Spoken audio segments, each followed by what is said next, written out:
Hey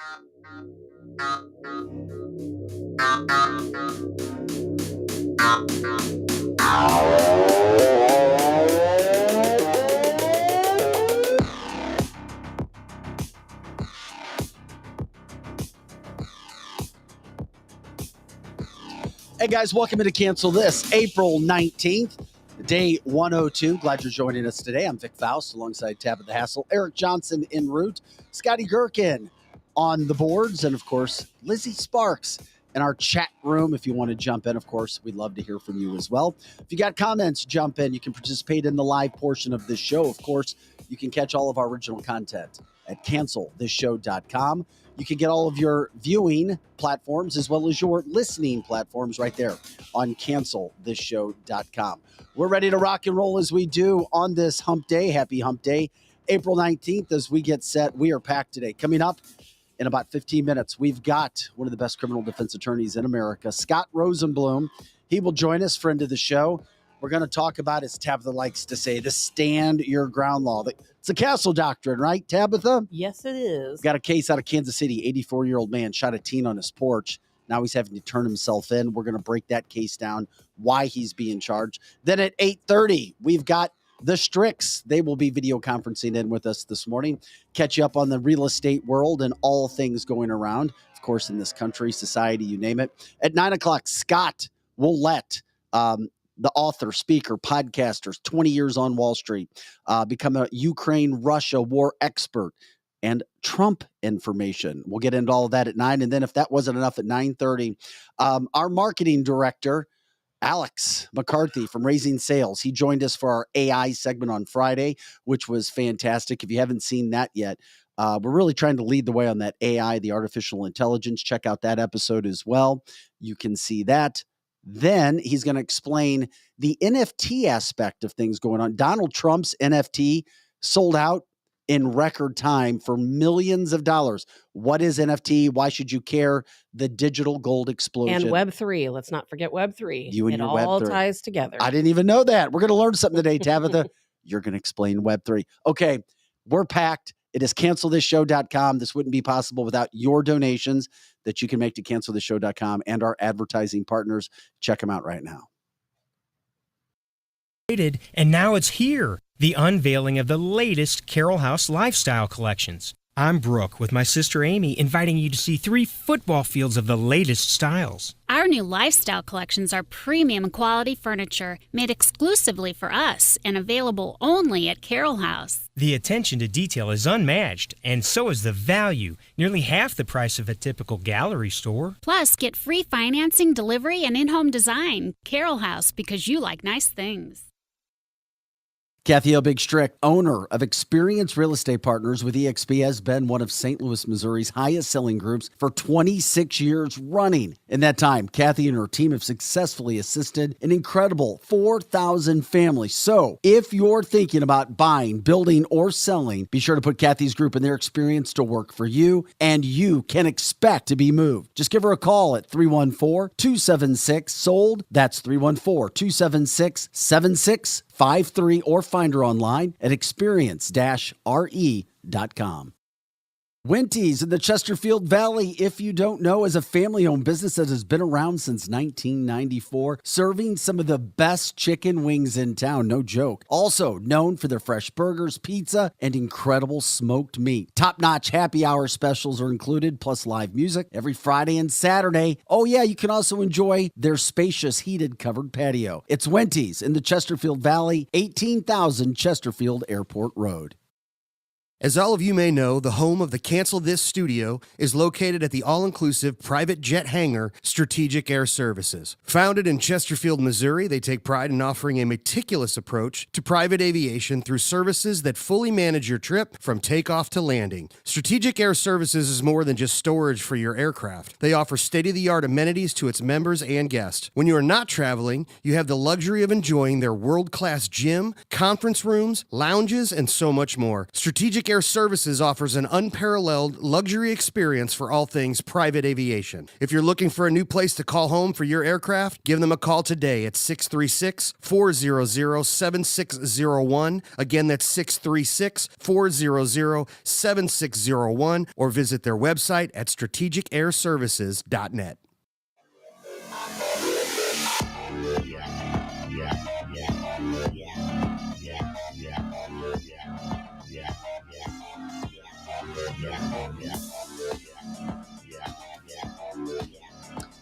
Hey guys, welcome back to cancelthisshow.com. It's time to educate, entertain, learn, you name it. We're going to do it today here on cancelthisshow.com. I'm Vic Faust. We got Tabitha Hassel alongside Scotty Gherkin running the boards, Lizzie Sparks taking all of your messages, and of course, conversing with you. Eric Johnson on his way in. Coming up at 8:15, Scott Rosenblum.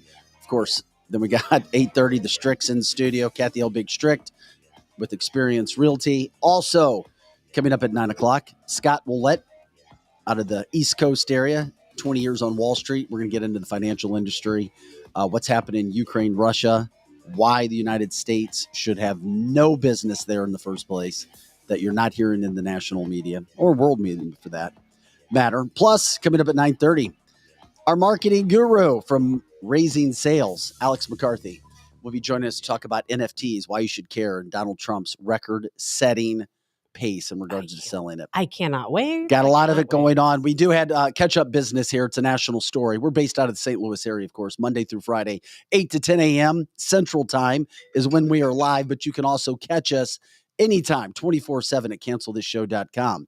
With that being said, we're a national headline show. We've got everything when it comes to those national headlines, society, political interviews, and, of course, cancel culture. One of those stories right now, Kim Gardner, the circuit attorney in the St. Louis, Missouri area. I was in court yesterday. We'll just put a bow on this for the time being, not jumping into this because it is getting national attention. Had their first hearing regarding a case by the Attorney General of Missouri to remove her. Basically, they went back and forth, attorneys for both sides. Kim wasn't there. Bailey, the Attorney General, wasn't there. Attorneys went back and forth, back and forth. This is drama at its highest.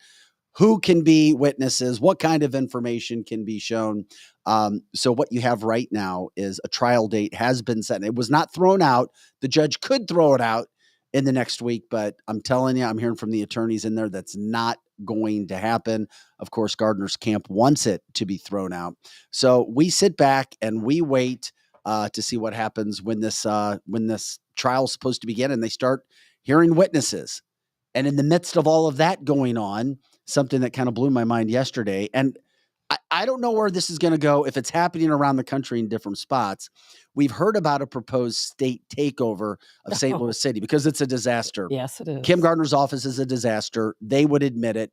They have assistant prosecuting attorneys quitting right and left, writing blistering emails about the lack of trust they have in Kim Gardner, how the place is a disaster. They can't get attorneys. Hell, they're having a job fair coming up. I think it's this weekend or next weekend, and it's not even for attorneys.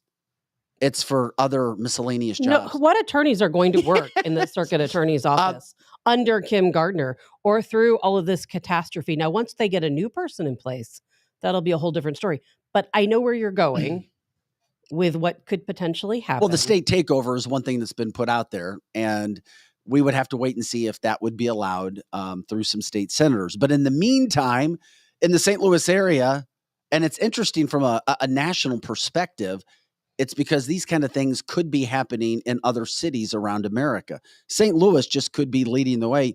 Now you have counties, the St. Louis County municipalities asking for St. Louis County and St. Louis City to combine. You have the mayors from Bridgeton, Wildwood, Manchester, and Brentwood asking the Missouri legislature to create a regional office to address crime. Can you blame them? Can you blame them? Without, on the surface, I'm like, yes, St. Louis City needs help. Chicago needs help. New York needs help. LA needs help. Any more attention put to it seems like it would be a good idea, but I don't know when it comes to the resources, what it would look like. And that's where you go. Specifics and the details when it comes to those stories. And it comes down to resources because you know what? And this will be happening in other areas of the country. There's no way, of course they will propose this. I am not actually for a city-county merger. I'm actually against it. But is that a merger? But that is a different story. If they're talking about prosecuting city cases in the county, I would be all for that. And I would believe that could be done separately from an actual city-county merger. Yeah. We have to take care of crime. We saw what happened with the new Chicago mayor, Brandon, whatever his name is. He failed his first assignment in regards to the looting that took place, in regards to, we're going to let these kids, they're not bad people. They just need a place to hang out. Kathy says Philly needs help. Of course, it's going on all around the country. St. Louis, kind of the microcosm of it all right now, because you actually have an attorney general with some cojones that's going in. It's not a political stunt. Give me a break. That guy's got better things to do. When you have little girls losing their legs from violent offenders who should be locked up, but prosecutors didn't show up to court or made pretty plea deals in regards to major cases. Things happen. Plea deals happen. That's fine. But when it's massive situations like we saw, and then, of course, a little girl loses her lives. And since then, we've seen not one, not two, but 3 different cases since Andrew Bailey filed this quo warranto, where you had prosecutors not even showing up for murder cases in court. But that's that's not new. They're just drawing attention to it now. And of course, it's become a racial issue. NAACP showing up yesterday for the court hearing, making their presence known. Other community activists, a guy I know, Zaike Barute. I actually became friends with Zaike, but he's all about Kim. And now, why is it that anyone, despite the success on the job, because there has been no success, zero success, exactly in the city of St. Louis. Why would anyone go out and support Kim Gardner, knowing who all of this crime hurts? It hurts the Black community the most, far more than us. It in hurts the St. Louis Black area and around the community and around the country. It hurts the people in the Black community. There are people who have lived in these communities for years. They can't even go out on their front porch without worrying about getting shot. Their children cannot play in their front yards.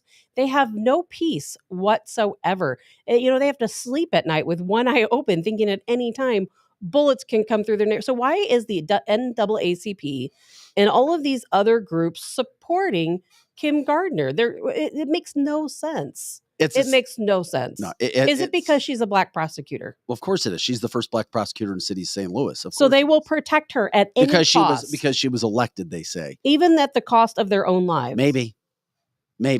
Yeah. Crazy. Exactly. My mind can't even wrap around it. It really can't.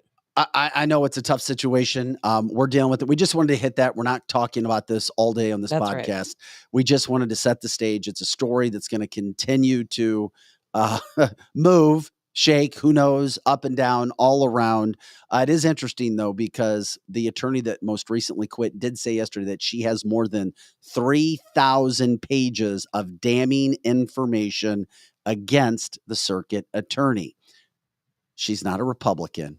She's a Democrat who lives in the city, who had a great job before she went to go try to help her city. And she is now star witness for Andrew Bailey and the Missouri Attorney General as their case moves forward regarding what's happening with the city of St. Louis. Excellent. This is cancelthisshow.com. I'm Vic Faust, Tabitha Hassel. We appreciate you guys jumping in as we get everybody in today. For those who are just joining the show, as people do, of course, we're live, but we're also live all the time. 24/7 at cancelthisshow.com. Scotty Gherkin's here, Lizzie Sparks on the chat line, Eric Johnson coming in, Tabitha Hassel. We never sleep. Faust. I know you don't. By the way, did you buy a lottery ticket? Very fortunate, man. I didn't. Oh, Scotty. I should have yesterday, but I had other stuff going on. I didn't get by. You had too many good things going on to actually go buy a ticket to get more fortunate. I was playing with my foul ball that I had. Oh my God. Since we don't have sports betting, you couldn't buy one online either. I know, right? Okay, Tabitha wanted to get into this next story, which we will get into. It's such a sad story. You have a Kansas City man, 84-year-old man. He's now charged with shooting a Black teen, Ralph Yarl, at his front door. Now, what was interesting when this happened was allegedly Ralph Yarl was trying to pick up his siblings. Correct. And two brothers, when this 84-year-old man was afraid, saw him on his porch and shot him. And the discrepancy in the case is that the shooter, the 84-year-old man, the way he described the situation is that Yarl got out of his vehicle. he or walked up to the front door and he was pulling on the door handle, and that's when he fired through the door. Now, Jarl says, who did survive, thankfully, says, well, that's not what happened. He walked up to the door. I think he either knocked or rang the doorbell. I don't recall which one. And he said then all of a sudden the guy appeared and shot him in the head. He fell to the ground. The guy shot him again in the arm, and then he got up and ran away. And he said the guy said after him, "Don't come around here." But to me, I would think that an 84-year-old man, he knows what crime is taking place. He knows maybe who in his neighborhood is committing crime, and maybe he was fearful for his life. And in Missouri, we have the stand your ground law. Well, or known as what? The Castle Doctrine? Doctrine, that's well, correct. Okay, he's been charged. 84-year-old man, his 84-year-old man has been charged with first-degree assault in a case like this. Can you remember something like this happening that's gone public nationally? This one's it's gone viral, and it's gone viral pretty quick. It has. And, you know, they wanted to charge him with a hate crime, but they said the two charges, which I don't recall, that they actually did charge him with were stronger charges than a hate crime. So they were going to leave the hate crime out. How is this a hate crime? Why doesn't a stand your ground law, the Castle Doctrine, apply? Well, it's not a hate crime, and we can talk about it, but there's nobody better to talk to than arguably the best criminal defense attorney in America. I call him that because you look at his results; they're amazing. Mr. Scott Rosenblum of Scott. Whoa, Scott. Yeah, baby, I love the muscles, Scott. Well, you got me. Him. Somebody's been working out. Yeah, Scott, thanks for jumping in with us this morning. We know we get you when we possibly can. You're a little bit familiar with this case. You heard our lead in just a little bit as we tried to set it. Your thoughts on what's going on?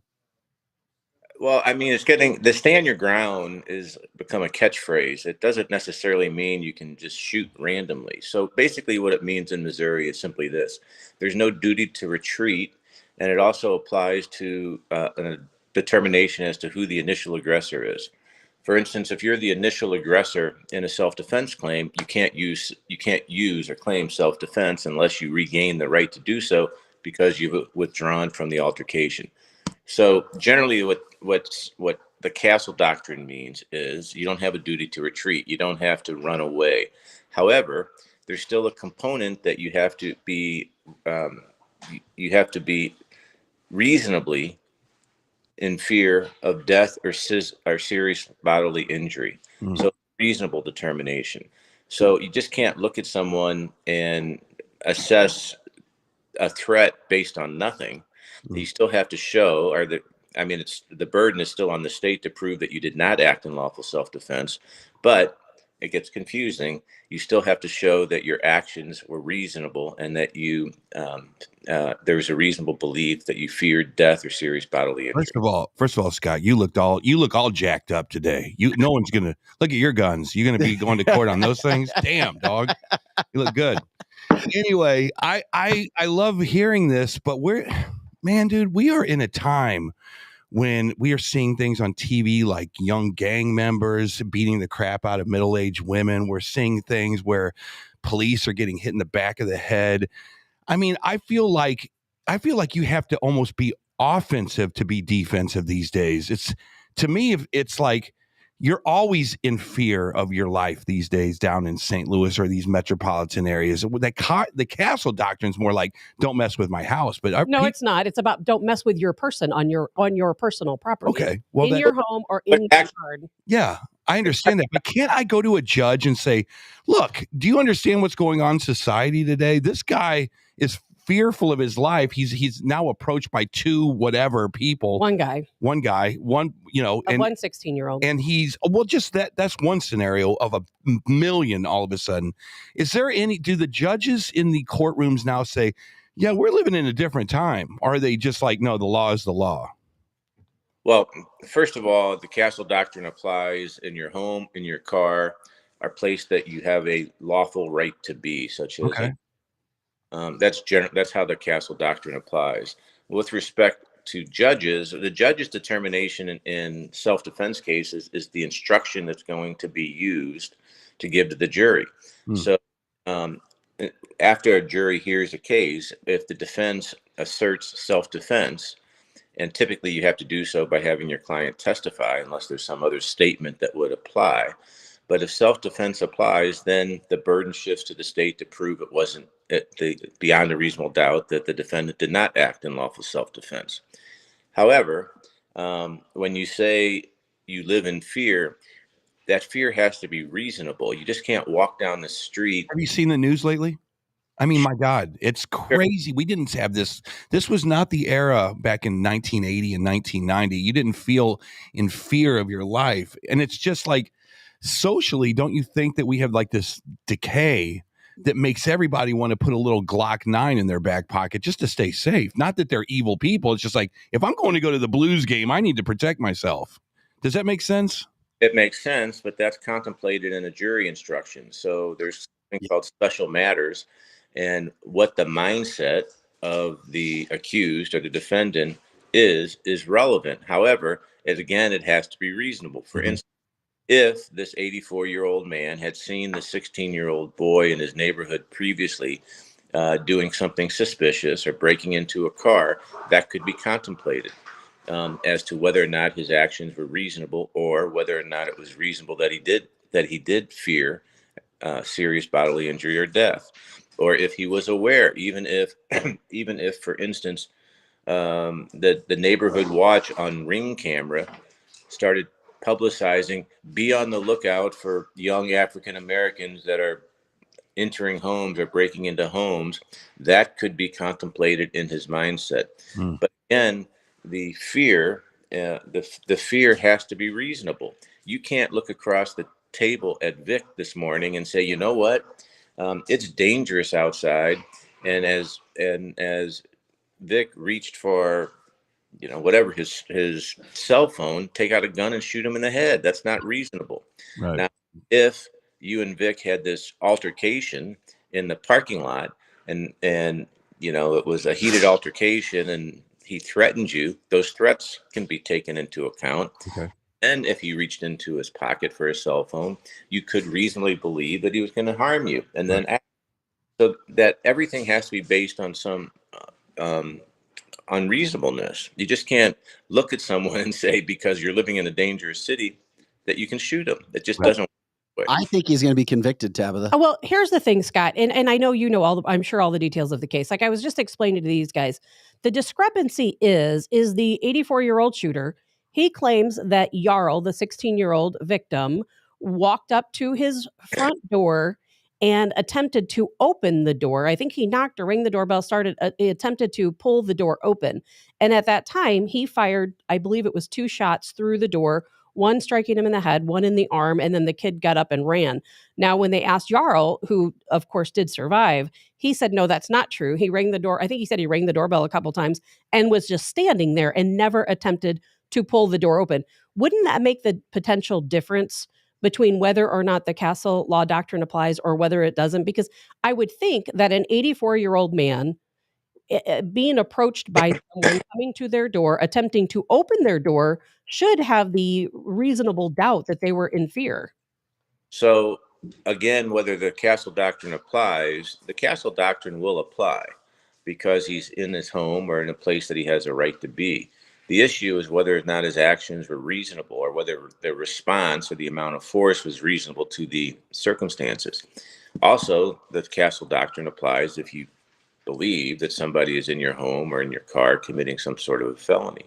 So it's definitely going to apply. It's going to come down to what his actions were and whether a jury believes it was a reasonable response. Yeah. Does the fact that that's an issue of fact, that's an issue for the trier of fact, the jury to determine who they're going to believe, the credibility of the parties. Are they going to believe the young man who says he was just standing there? Or are they going to believe the defendant who says the kid was trying to get into my house? If they believe the defendant that the kid was trying to get in his house under those circumstances, I think he has a pretty good self-defense case. It's not optically pleasing, but it's certainly, I think, under those facts, a very plausible self-defense case that the state would have to prove that he did not act reasonably when he believed somebody was breaking into his home. Yeah. I think we're a product of our society right now, man. I'm telling you, I know laws are supposed to be in stone, but to me, it's like somebody's watching the news all night long, whether it's MSNBC, CNN, or Fox or whatever, and they're seeing all of these urban areas just destroyed. and you're seeing the Kim Gardners of the world not prosecuting these guys, and they're becoming the heroes instead of the criminals.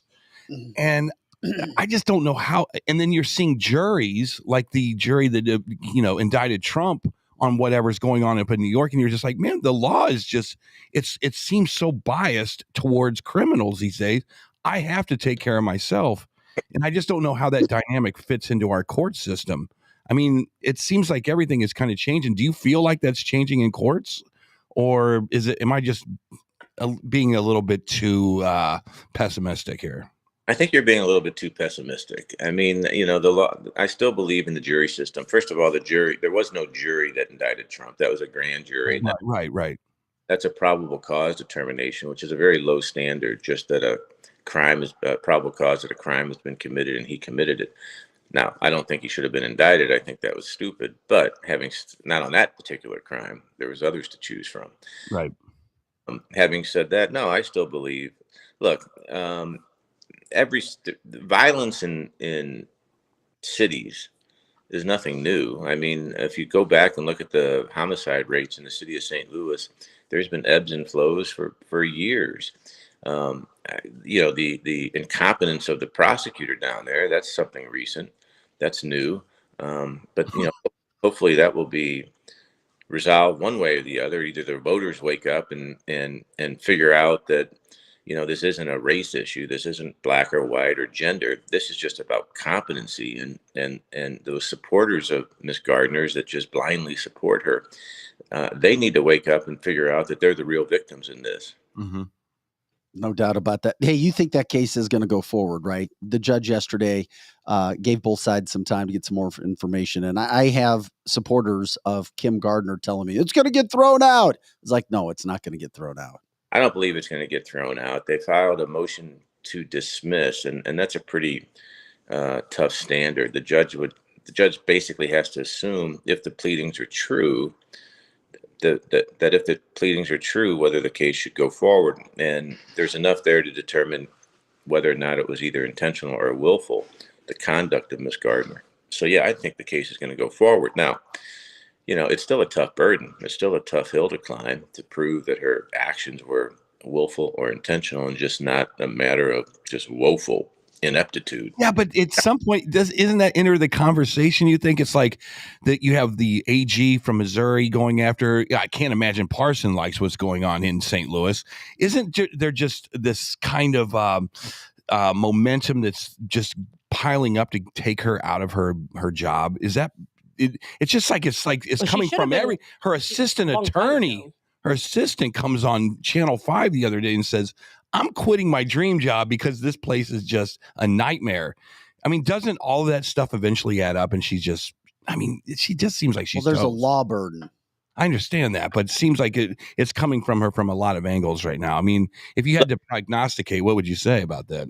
I think it would be certainly tough to wake up and look at the newspapers if you're Ms. Gardner. I mean, every morning it's, another case got thrown out yesterday by a judge that because they didn't produce evidence pursuant to the rules, they couldn't get enough evidence into court to establish the identity of the defendant. So the judge had to enter a directed verdict. That was just yesterday. Oh my gosh, Scott, we appreciate you taking some time to join us today. I know you're busy. We interrupted your workout. You have to go back and work out those arms and those shoulders, of course, to keep up that incredible body. He doesn't need a gun, that's for sure. Well, you'll open that door. It gets tougher as you get older, so you gotta. I have found that out. That is 100% true. Yeah. Guys, we appreciate it. Scott, of course, Scott Rosenblum of Rosenblum, Schwartz, and Fry. Scott Rosenblum, arguably one of the best defense attorneys in America. Scott, we appreciate it. We'll catch up with you next time. Thanks, man.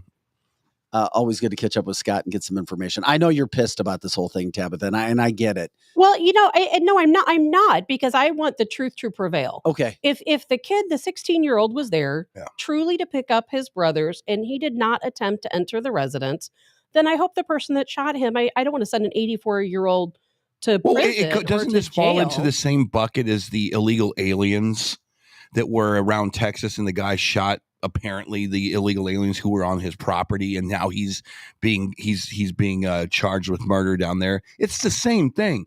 I just think people, they're just unnerved with people everything are going on. And if unnerved. you are, I don't know, where did this guy live? I'm sorry, I don't know where. Kansas City, Missouri, on the Missouri side. On the Missouri side, in the metropolitan area. Yes. Yeah. Okay. And we're going to have to look at, not us, but, the court system will have to look at his neighborhood. Was it common for people for home invasions? Yeah. There's so much to it. There's so much more to it than even what we know right now. And then we had the other case in New York, just I think a day or two ago, where there was a group of four. It was two separate cars, a group of four. They pulled into the wrong driveway in New York State. Did you hear about that? No. Young kids in their early 20s. Well, yeah. Pulled Another into a driveway. Two different vehicles. They were on their way to a party. They pulled into the wrong driveway, and the homeowner started shooting at them. They ended up shooting, I think she was 21 years old, the girl in the car, and she died. And I mean, all they did was pull in the driveway. This isn't the fault of these people shooting. This is the fault, to be honest with, or at least it's there, two sides are culpable. Prosecutors not prosecuting and making sure that there's a deterrence for whoever's committing crimes, because the crimes don't have to be murder. Crimes don't have to be these violent crimes. It can be just people coming on your property and you're hearing the stories about people ripping out back doors and taking everything. Well, it's about unabated. It's about proving whether or not you were truly fearful or not. Were you really, just like Chuck Todd? We live in a disgusting time. To be honest with you, the reason I can't stand Kim Gardner is she's let a city, which I was down in our city last night. She's let our city, which was once beautiful and it was the crossroads of America. She's just let it become this dilapidated mess. It was that way. That's why I can't stand her. And that's a situation and a story we're going to continue to follow as well as we move forward. It is Wednesdays. We check in with our good friends, Kathy Hilbig Strict, Experience Realty Partners, expect to be moved. Joining us this morning with her husband, Steve.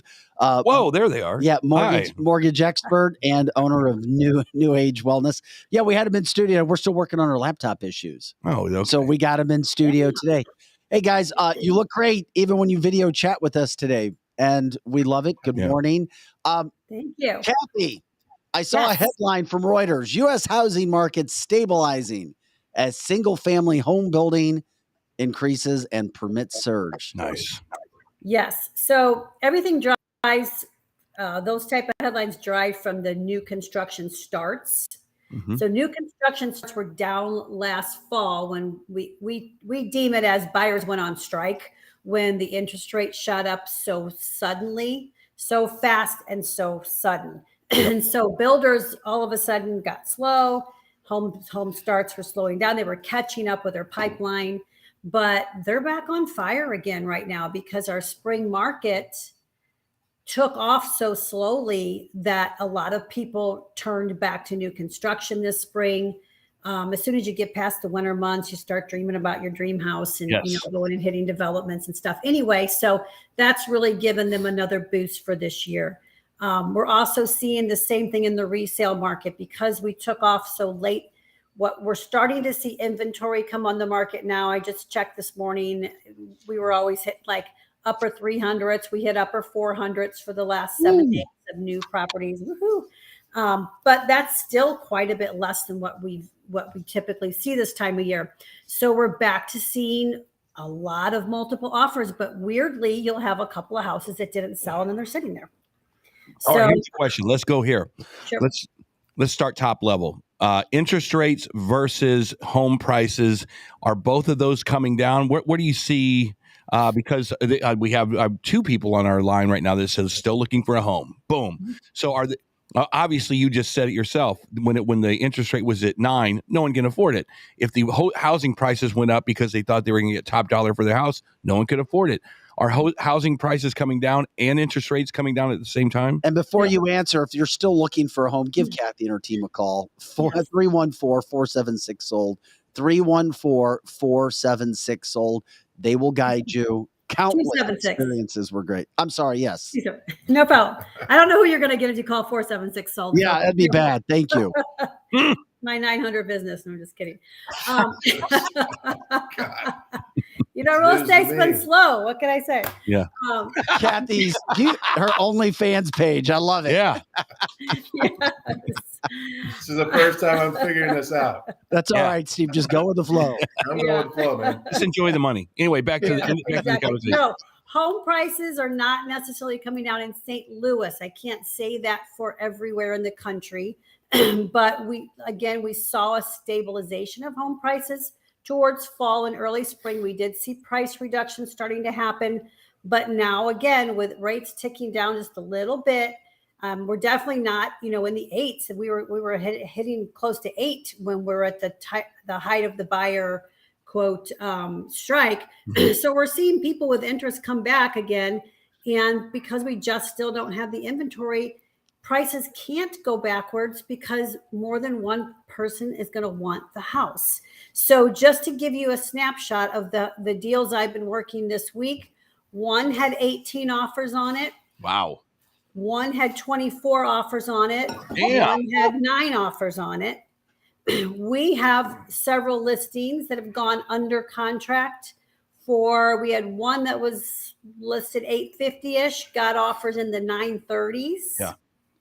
So we're seeing that surgeons come back again. So how do people afford it? And then we keep hearing buyers, a lot of times it's more first-time buyers calling in and saying, yeah, I'm ready to go, but I don't want to get into bed anymore. And we're just like, call us in 3 years.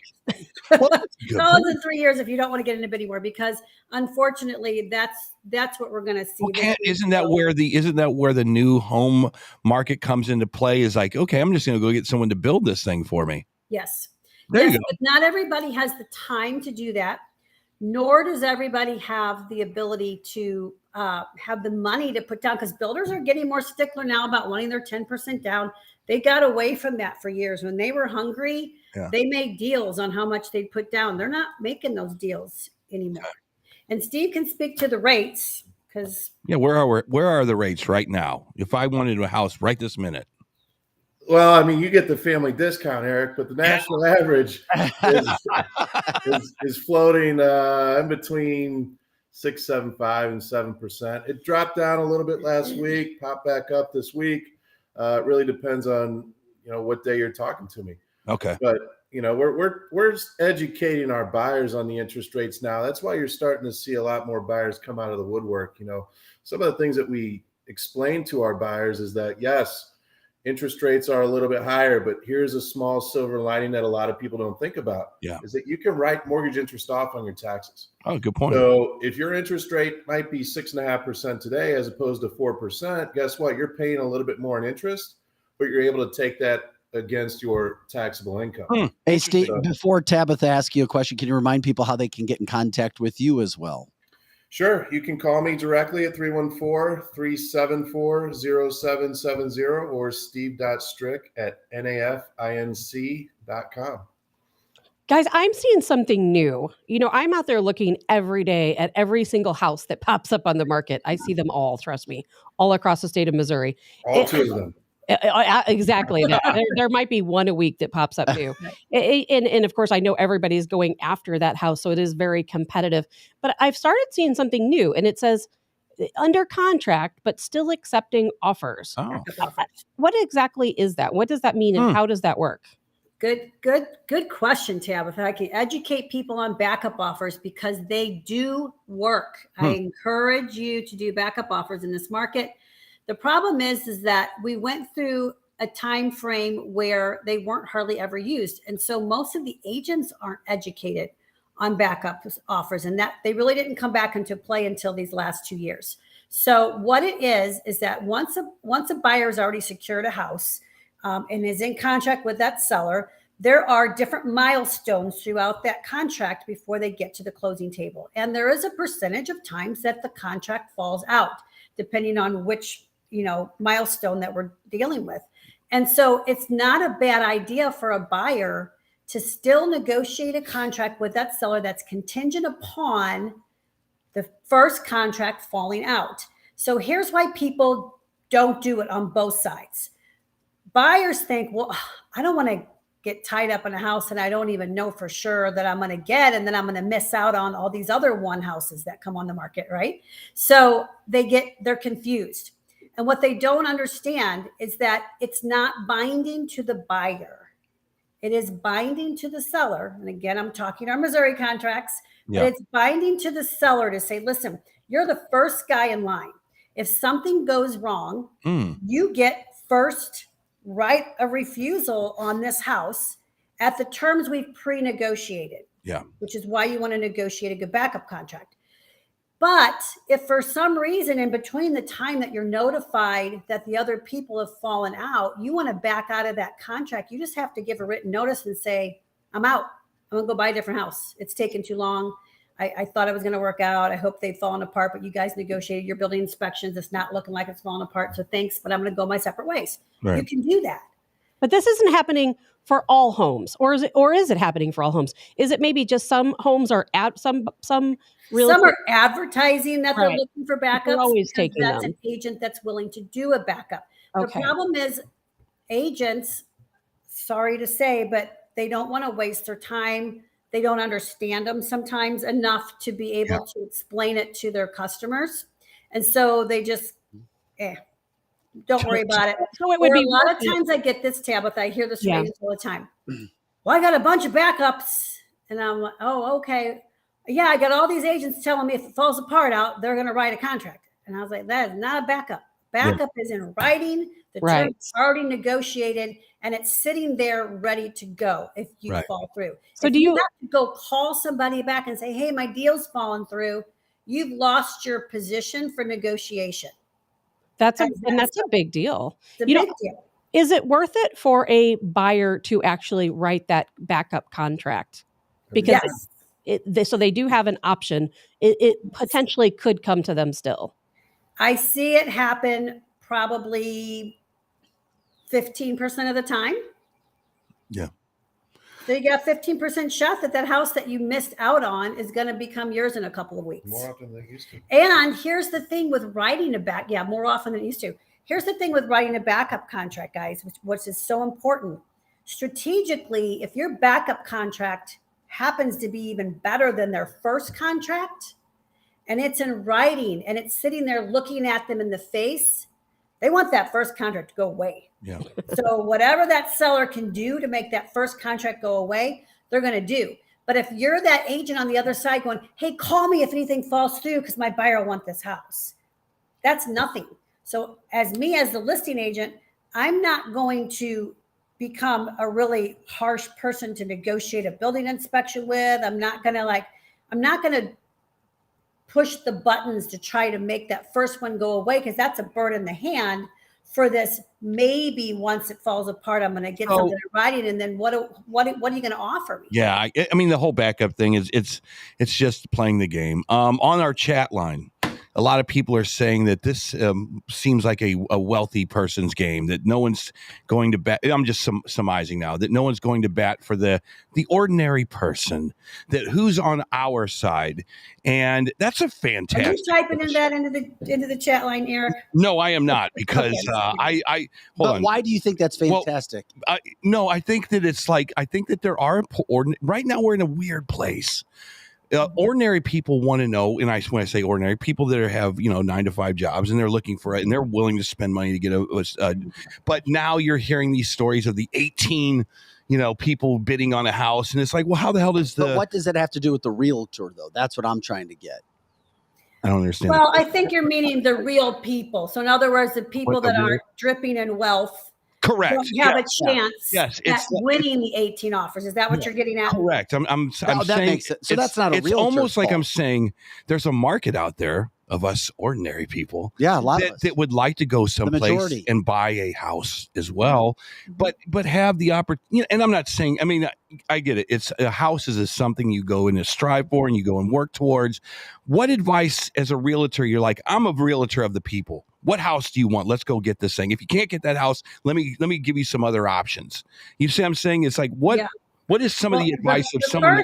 The first advice that people need to really listen to is that you need to find an expert, and you need to put your home buying journey in their hands and trust that their counsel is wise counsel, instead of what happens is that people get caught up with an agent Mhm. And then they want to still micromanage the whole process themselves based on what they know about it, which is very little compared to what we know about it. So we get they just want me to pay a higher price so they can make a higher commission, Okay. like that kind of stuff. Right. That is not true for a true professional real estate advisor. Yes. We are not all salespeople. Okay. I talk people out of houses sometimes because it's not the right thing for them. But there are avenues to get you into a house if you want that. But you Yes. have to listen to us. Yes. And you have to understand in this market, things change over time. Like you used to look at a house, you'd see the price, you'd offer less, you'd end up somewhere in the middle. That is not the way it works anymore. This is an eBay world right now. Mhm. This is our entry price. List price is entry price. Well said. List price is not the price the seller is expecting to get. So don't get bent out of shape when it's $250 and you're going to pay $3. Expect $3. Go into it expecting $3. And you're not going to be disappointed because you had to compete. It's just the way it is right now. Or otherwise wait. But I don't know how long you're going to wait. Right. But then the other thing is we're coming up with ways to help people that don't have the same means and give them an equal playing field. And Steve's going to tell you about some of that stuff because it really works. And that's another reason why you have to trust your agent and your lender. No, Eric, it was a great Well question said. because you're talking. Vic, did you have some? No, I just said well said, Kathy. Yeah, and Eric, to your point, you're talking about the everyday person, right? Correct. Not the people Correct. that have an extra $100,000 in the bank. So Right. whether you have, whether you make $40,000 a year or you make $400,000 a year, the market is shifting a little bit in the lending world. A lot of people don't know that there are products out there that can make you a cash offer buyer. Mhm. We have that. It's a real cash offer buyer to where we close in your name. You own it. Oh, You damn. can also own your current home and have it on the market for 6 That's months while you important. close on the other home, but not get hit with the, with the penalty. So, these are things that we've come up with Yeah. to make sure that the everyday person has an opportunity to win that home. Oh my God, that we could do a whole show just on what you Yes. just said. The lender, That's Oh my important too, that you can still have your house because that is what has locked people up for the last Yes. couple of years Yeah. too. Is I don't want to put my house on the market and sell it when I don't know if I'm going to find one, but yet I Yes. need the equity out of my house to be able to do it. So it's It's a very catch-22. creative, dynamic way of financing that allows everybody This to is amazing. participate in this market. Why didn't we start the show off with this? Hey guys, I got something to tell you. Hey man, I let's sit in the start the show off background. with I don't this. get much time here. Plenty of time. Roll. No, but Steve, that really is powerful. And once again, how Very can people powerful. how can people contact you again to talk about what you were just talking about, the Sure. program that you have in place to help the average Joe out Yes, there and we're all like average. us? Yeah. Well, what it does is it takes your offer out of that pack of offers, right? Mhm. And Right. we give you a cash offer to submit, even if you don't have the cash. And now it takes you from that group all the way to the top of those offers right away. So you can reach me. Best way really is email. Yes, I love it. Steve, Steve.strick, STRICK @NAFINC.com. Love it. That is Excellent. fantastic. I think we could end the show right such now. No. good. I do. I'm No, excited. it's Eric Information. is satisfied. Hey, are you guys familiar with NFT yet and what NFTs are? Sure. Because you can actually buy real estate space digitally. First of all, you guys need your own NFTs if you don't have them yet. True. You do. Because Yes. Trump, coming up at 9:30, we're going to explain this with, we've got our marketing guys become kind of an expert in it. Yeah. Alex McCarthy Okay. from Raising Sales. Donald Trump yesterday sold his NFTs for millions of dollars in record time. How is, I bring it up because I find it fascinating do when it too. comes to NFTs, speaking with real estate agents. What's your perspective on what's going on here, Steve?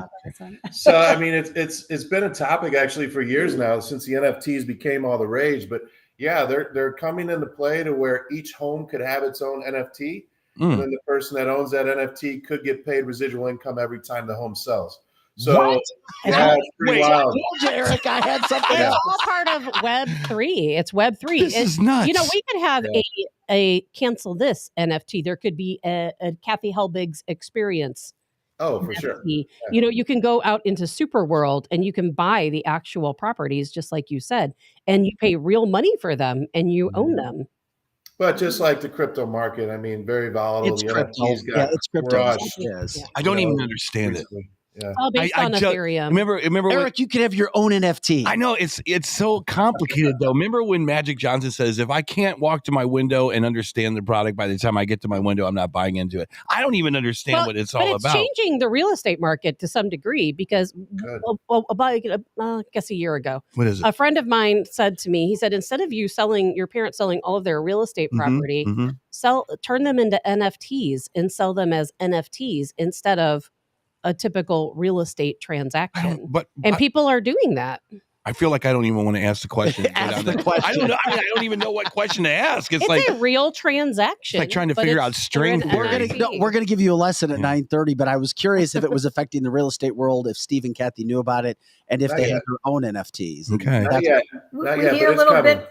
We hear little bits and pieces, and people are training on it. But yeah, it's not mainstream yet. So, is it better right now to be a seller, or on the buyer side if you're in real estate? Which easy? The seller all day long. Yeah. Really? It's not easy. I'm the buyer. Me and my family. It is not easy to be the buyer because, like you said, Kathy, first of all, there's nothing out there. And when something pops up, if it's listed for 400,000, you know it's going to go for 450, 500, maybe even more. And it's going to go quickly, and you're going to have to fight for it. It is a tough world out there right now. Yeah, it's a mental thing too for people because, like I said, it is a shift from how we typically did real estate. And you're having to settle. And you're paying more money than what you see the price tag says. And you're having to take some risk because, again, we're getting back to when there's a bunch of people that want the house. Yeah, the price is going to, compete with each other. But then a lot of the prices start to look the same. Yeah. So then you have to go to what are the other terms then? If I've got 5 offers that are all within $1,000 of each other, what else can I look at? And that's where you start looking at, well, I'm not going to, like the one I told you that was the 850 and went in the 930s or whatever. There was a handful of them that said, we're not even going to do inspections. Exactly. Yeah, and like not even do them, which is sellers aren't making repairs. They're just selling it as is. It seems like being the buyer side. If Vic comes to me and he's like, I'm looking for a house, you're also dealing with the emotions of that person, correct? You're always kind of like, it's like bedside manners with a doctor. Yes. You know what I mean? Yes. And that's what's really hard for the agent is because a lot of times representing someone to the best of your ability means disagreeing with them and trying to educate them. Yeah. And then immediately you get well, who are you representing? Yeah. Are you representing the seller instead of me? That kind of stuff. And it's so hard because those emotions fly. And so you're constantly like trying to bite your tongue of, well, can I say this? Can I not say this? But you're really hiring me for my advice and strategies and negotiations. Yeah. And not to just tell you that you're right and everything sucks and this is poor me and blah, blah, blah. Mhm. That's not going to get you where you need to go. Right, right. So This stop is turning on us, people. Yeah. And you're, well, as you've learned, you're never going to please everybody, and everybody has their own perspective when it comes to real estate and more importantly, their own experiences. It sucks that there's tons of offers on houses. It sucks that things get expensive, but this isn't a realtor issue. This is a financial society issue, correct? Right. Correct. 100%. Correct. Yeah. Now the realtor issue comes in that we've not had a great stigma. I mean, we're up there with attorneys and used car salesmen. Sorry, attorneys and used car salesmen. But that's really how the respect level for agents is that, and partly self-inflicted because we do have an industry that you can go to school for 2 weeks and pass a course and pass a test and you're a real estate agent.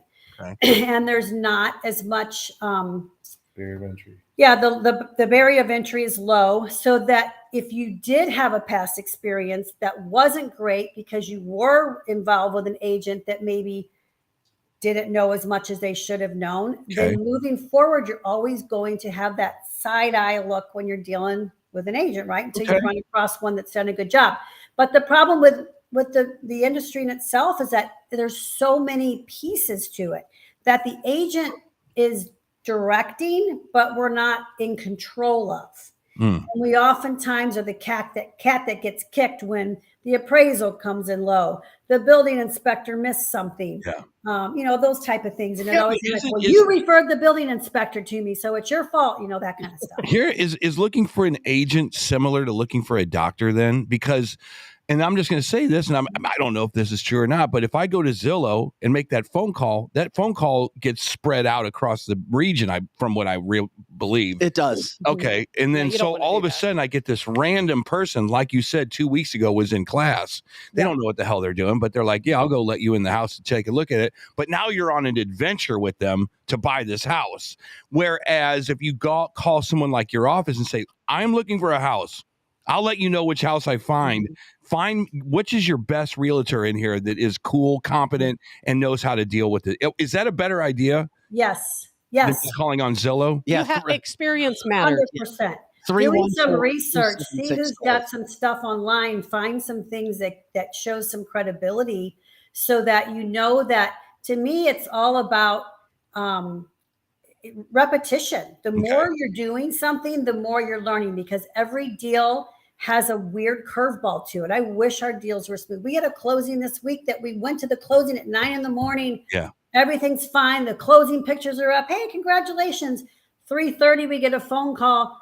Buyer, big problems. Buyer can't close. And we're like, what? Yeah. Well, the little thing, the buyer showed up to the title company with a cashier's check made out to the wrong person or something. They didn't make it out to the title company. They made it out to one of the people in the transaction, so personally. Okay. So now the funds aren't there to close. Yeah. It turns into a big mess because they can't do anything that same day. It's too late. The people are out of town, blah, blah. Like those type of things, curveballs happen all the time. So the repetition of dealing with an agent and even a lender that is doing a lot of deals gets you, the consumer, a better edge, because every single day there's something new that it's happened that we're learning from on the transactions that are coming across our plate. Kathy and Steve, we love you guys. Thank you for being so direct and honest and addressing every question. I don't see this anywhere with real estate agents, and I love it. And there's no question you guys won't answer. We appreciate. Hey, this hasn't been so bad joining you from your living room. Not too bad. Great. Your digs. It's crazy over there. And we'll catch you back up in studio next week. Of course, Kathy Helbig, Experienced Real Estate Partners. Expect to be moved. 314-276-SOLD. 314-276-SOLD. Kathy and Steve, have a great day. We'll catch up with you next week. See you guys. Thanks, guys. See you, man. All righty. Bye-bye. Terrific segment. And they are. And guess what? Not everybody loves agents. And I'm glad we have questions because they're not afraid to answer anything. And they don't beat around the bush. No, man. And I love it. We're in a different society, man. Remember we used to be able to just go. I mean, remember before Zillow. Remember how that used to work? You'd look at the back of the newspaper of what was available. Remember that? Anymore. Or you would drive through a subdivision that you kind of wanted to live in and see if you could find a sign anywhere. That's how they used to do it. Well, don't go changing. anywhere because coming up next, we're going to talk with Patrick Ouellette, he's a real estate entrepreneur as well, but 20 years on Wall Street. He's going to explain our dying dollar, what's actually happening with our financial industry right now, why the United States should be nowhere near Ukraine, as he's become an expert. He's a podcaster, speaker on that topic. Plus, he knows a lot about the Trump family. We're going to give some information to you about the Trump family as well. Don't go anywhere. We got that plus an education on NFTs at 9:30 with our marketing director. It'll blow your mind some of the things that are going on right now. Donald Trump breaks a record yesterday, how fast he sold his NFT and the millions of dollars that it sold for. Unbelievable. Scotty Gherkin's here. Lizzie Sparks on the chat line. Eric Johnson, Tabitha Hassel.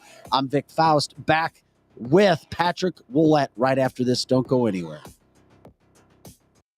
This is Dr. Mahesh Bhagway. I'm an orthopedic surgeon here in St. Louis for over the last 20 years. I went to Washington University. I got my medical degree at St. Louis University. From local high school athletes, college athletes, weekend warriors, injured workers, and even Cardinal baseball players, I've treated them all. Our practice strives to personalize care with every new patient being seen by me. To find me, contact my staff at drbagwe.com. That's DRBAGWE.com. Hopefully you don't need me, but if you do, you can find me now. White Glove Exotic Services is St. Louis's first concierge vehicle service center. Alex David's team is passionate, certified technicians. They have industry-leading tools and equipment. They do it all. They pick up and deliver your car hands-free. Plus, they have elite detailing service, customized PPF wraps and tinting, and inspection and titling assistance. White Glove also specializes in logistics and storing options, vehicle listings, and consignment. White Glove Exotic Services. Check them out at cancelthisshow.com. Marco, wait. What? No response? Hi, I'm Curtis Barks with Complete Auto Body and Repair, offering full service and auto repair to St. Louis and St. Charles. We are looking for someone to say polo. That's right, we are hiring. We want you now. If you would like to work in a well-paying environment, then you owe it to yourself to stop by one of our 6 Complete Auto Body and Repair locations. Will you help me find that missing person? Please call me directly at 636-488-HIRE. That's right, 636-488-4473. Dad, and service. Oh yeah, and service. He fixes cars.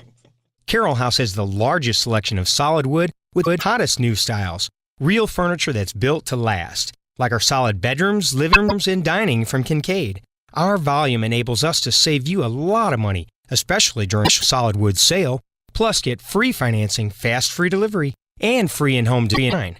So for solid wood, sweet styles, and solid service since 1964, shop over 3 football fields of furniture at Carroll House, because you like nice things.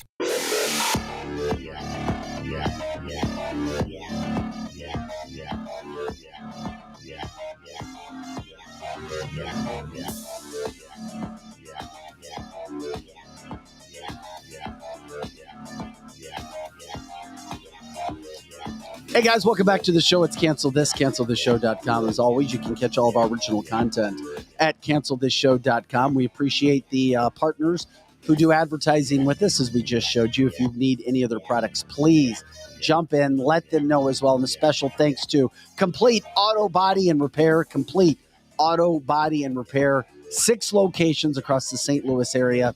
The only climate-controlled places where you as a technician can work. Once again, climate-controlled, air conditioning in the summer, heated in the winter, and of course, that makes it a whole lot better for the working experience. They're looking for technicians. You're not going to find a better place to work when it comes to those conditions, plus the amount of money that you're going to get as well. And also, windows are a massive issue, especially as we head into the summer. Check out Renewal by Anderson. You can get a free quote from them. You can go to cancelthisshow.com. We have a link right there. Call the number or link in. If and when you do business with them, you help out this show as well. We are grateful for that time. Scotty Gherkin's here. Lizzie Sparks on the chat line. Eric Johnson. Tabitha Hassel. I'm Vic Faust. We have been talking. We've come out of a couple different things today. Coming up at 9:30, more about Web3, NFTs, Donald Trump. Why is it important? I was glad that Kathy and Steve Strict understood NFTs. Tabitha said we're going to talk more about this in days to come, and especially in about 30 minutes, as she says, you're going to be selling your homes via Web3. Is that what you just said? As NFTs, that's correct. As NFTs. Your home will be a digital asset. You can actually do it now, but I would suggest using Kathy instead. Damn, that's impressive. But someday, I will bet you anything someday, Kathy Helbig and Steve Strick will, because, you can also be a lender in the Web3 world. It's a lot of virtual stuff, but you can also be a lender there. You can have your own storefront on Web3. Think what you're using right now is Web2. Think about that. Yeah. And we're going to learn more about it because a lot of people don't understand the web situation. They better learn like fast. You do. They better learn fast. Hey, we're going to now join our next guest, Patrick Ouellette. Patrick's an author, a podcaster, a speaker, more than 2 decades on Wall Street, a very versed man, educated man when it comes to the Russia-Ukraine conflict. Why we shouldn't be anywhere near there, and also some Donald Trump information, being an East Coast guy himself. Patrick, welcome to cancelthisshow.com. We appreciate you jumping in with us today. Did you catch, is that a marlin behind you on the wall? Okay, we don't have Patrick. We can't hear Patrick. I thought we had that ready to go. Oh, no. We'll get Patrick again here. I'm just blame it on Tab. That's all right. What'd you do, Tab? I can't wait to talk to Robert. Or Patrick, I'm sorry. We have to figure it out. So anyway, what we've got going on from the situation with that is we'll talk with Patrick about those topics that are coming up. Scotty will let us know when we're ready to go with that. I'm fascinated right now by what's happening. We just came out of a real estate talk about money. And if you think you've got issues with money when it comes to the real estate, just wait, because of what happens with our dollar that we talk about in the show a lot. Who knows what's going to happen with prices? Because more and more countries are now coming out, Eric. And Tabitha's told us it was going to happen a long time ago. More and more countries coming out and saying, we're not going to be with the dollar. We're getting away from the dollar. The majority, as a matter of fact, almost all non-NATO countries will not use the dollar. And that's the way it's going. And we know that we have all of, as a matter of fact, Cuba, I'm hearing Cuba is going to be the next country that's going to go against the United States by potentially joining BRICS. And there's several different countries who are now talking about joining BRICS that we would have never even considered before. Why does our government not seem to care that much about it? Why? Because they're in on it. Oh. Of course they are. Why? They're destroying us. I've never understood this. These people, they come from small farm towns in the middle of the country. They come from metropolitan areas. How do you get into that place? What door opens and what meeting do you take to say, you have to sit here for 3 hours while I tell you how the government actually works? And it's a lot of it you're not going to understand, but you're just going to have to be part of the team. And why are there we're on the wrong team. Why are there never senators who consider themselves quote unquote patriots coming out and saying, I just had the strangest meeting because they're today. Getting paid. I'm just had the strangest meeting today. And I just had this guy come in my office saying, we are destroying the US dollar on purpose. Or do they do it to some of the senators and not the other senator?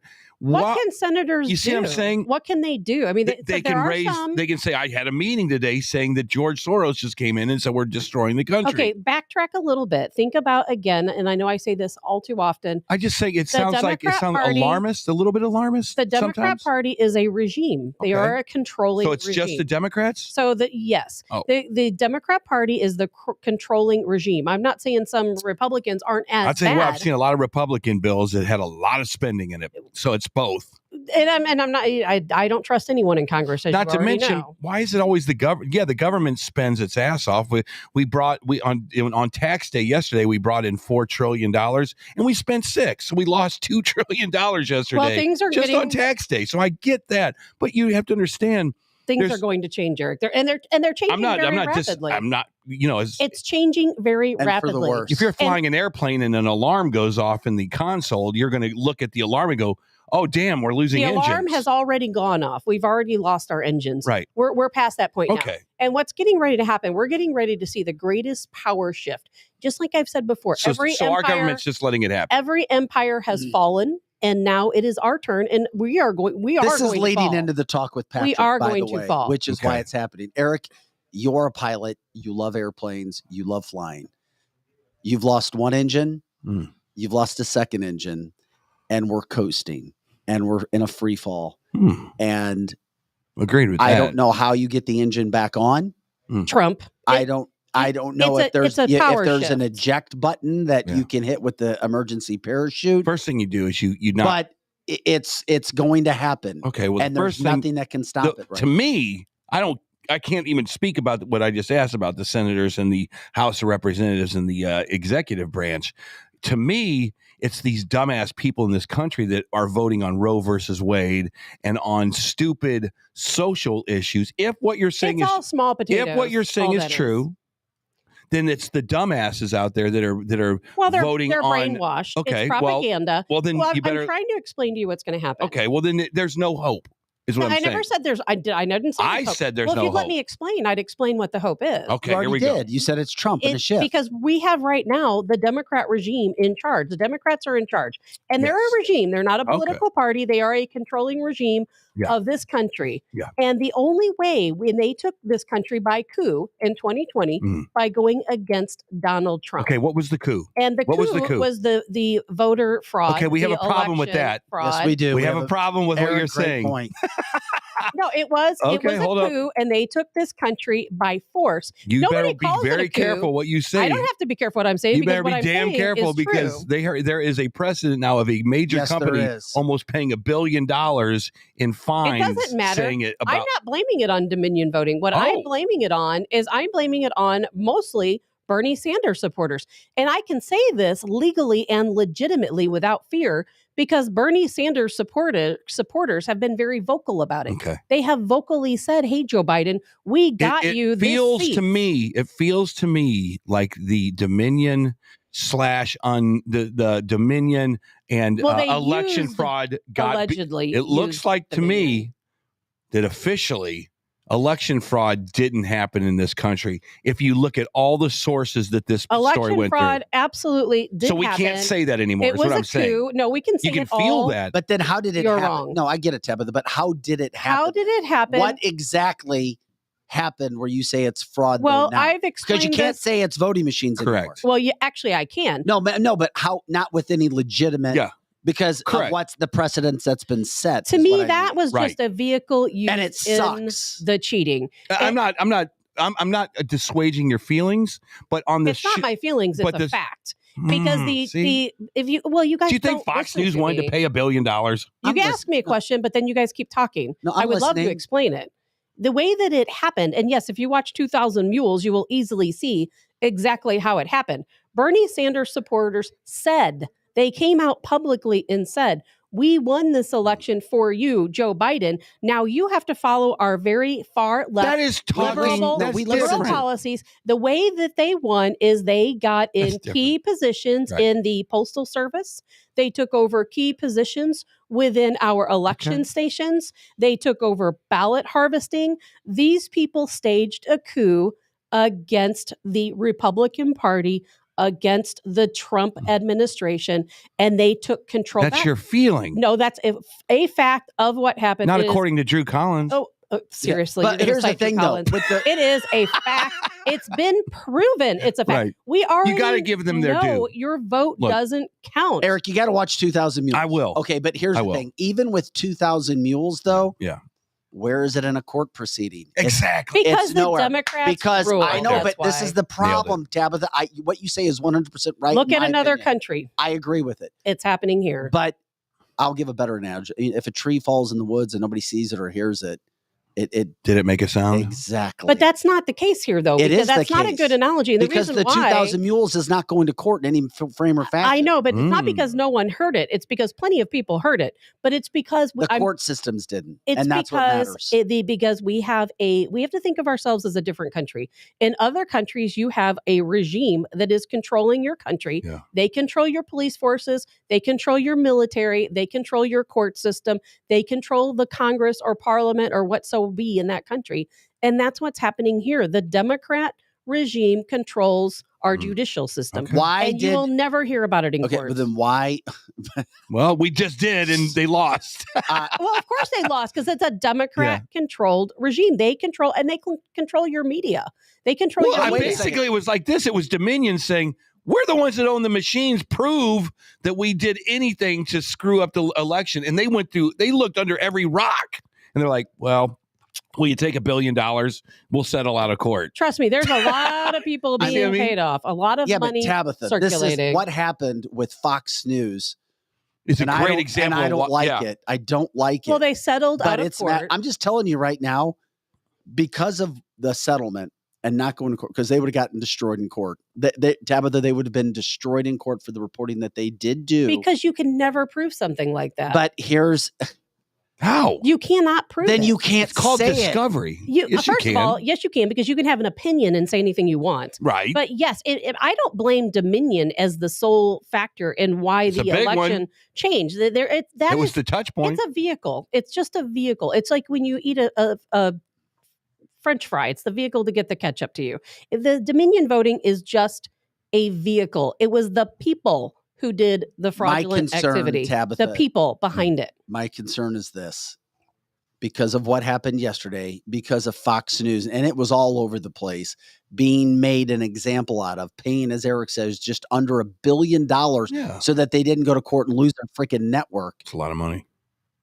When the next election comes up, if you think that there were voting irregularities before, you just wait now, because they were given a free pass. Yeah. And there's nothing you can do about it. Yeah. Tabitha, nothing. There's nothing we can do about it. You're absolutely right. You know what we can do about it? We can stage our own coup. We can get our own people in key positions. We can start fighting with fire. We get Trump back in office. And if it's not Trump, someone like Trump, someone who's actually what I call the People's Party, people who are, because Trump is not technically a Republican. Oh, damn. He's the leader of the People's Party. And we got our foot in the door. And if we got our foot in the door once, we can do it again. And that is the only hope this country has. And is that because you know what? All this stuff with BRICS, if this continues under the Democrat regime, we are going to lose all of our power as a country. And that's the question. And only someone like Trump can turn this around for us. And the because reason, the Democrats will never do it.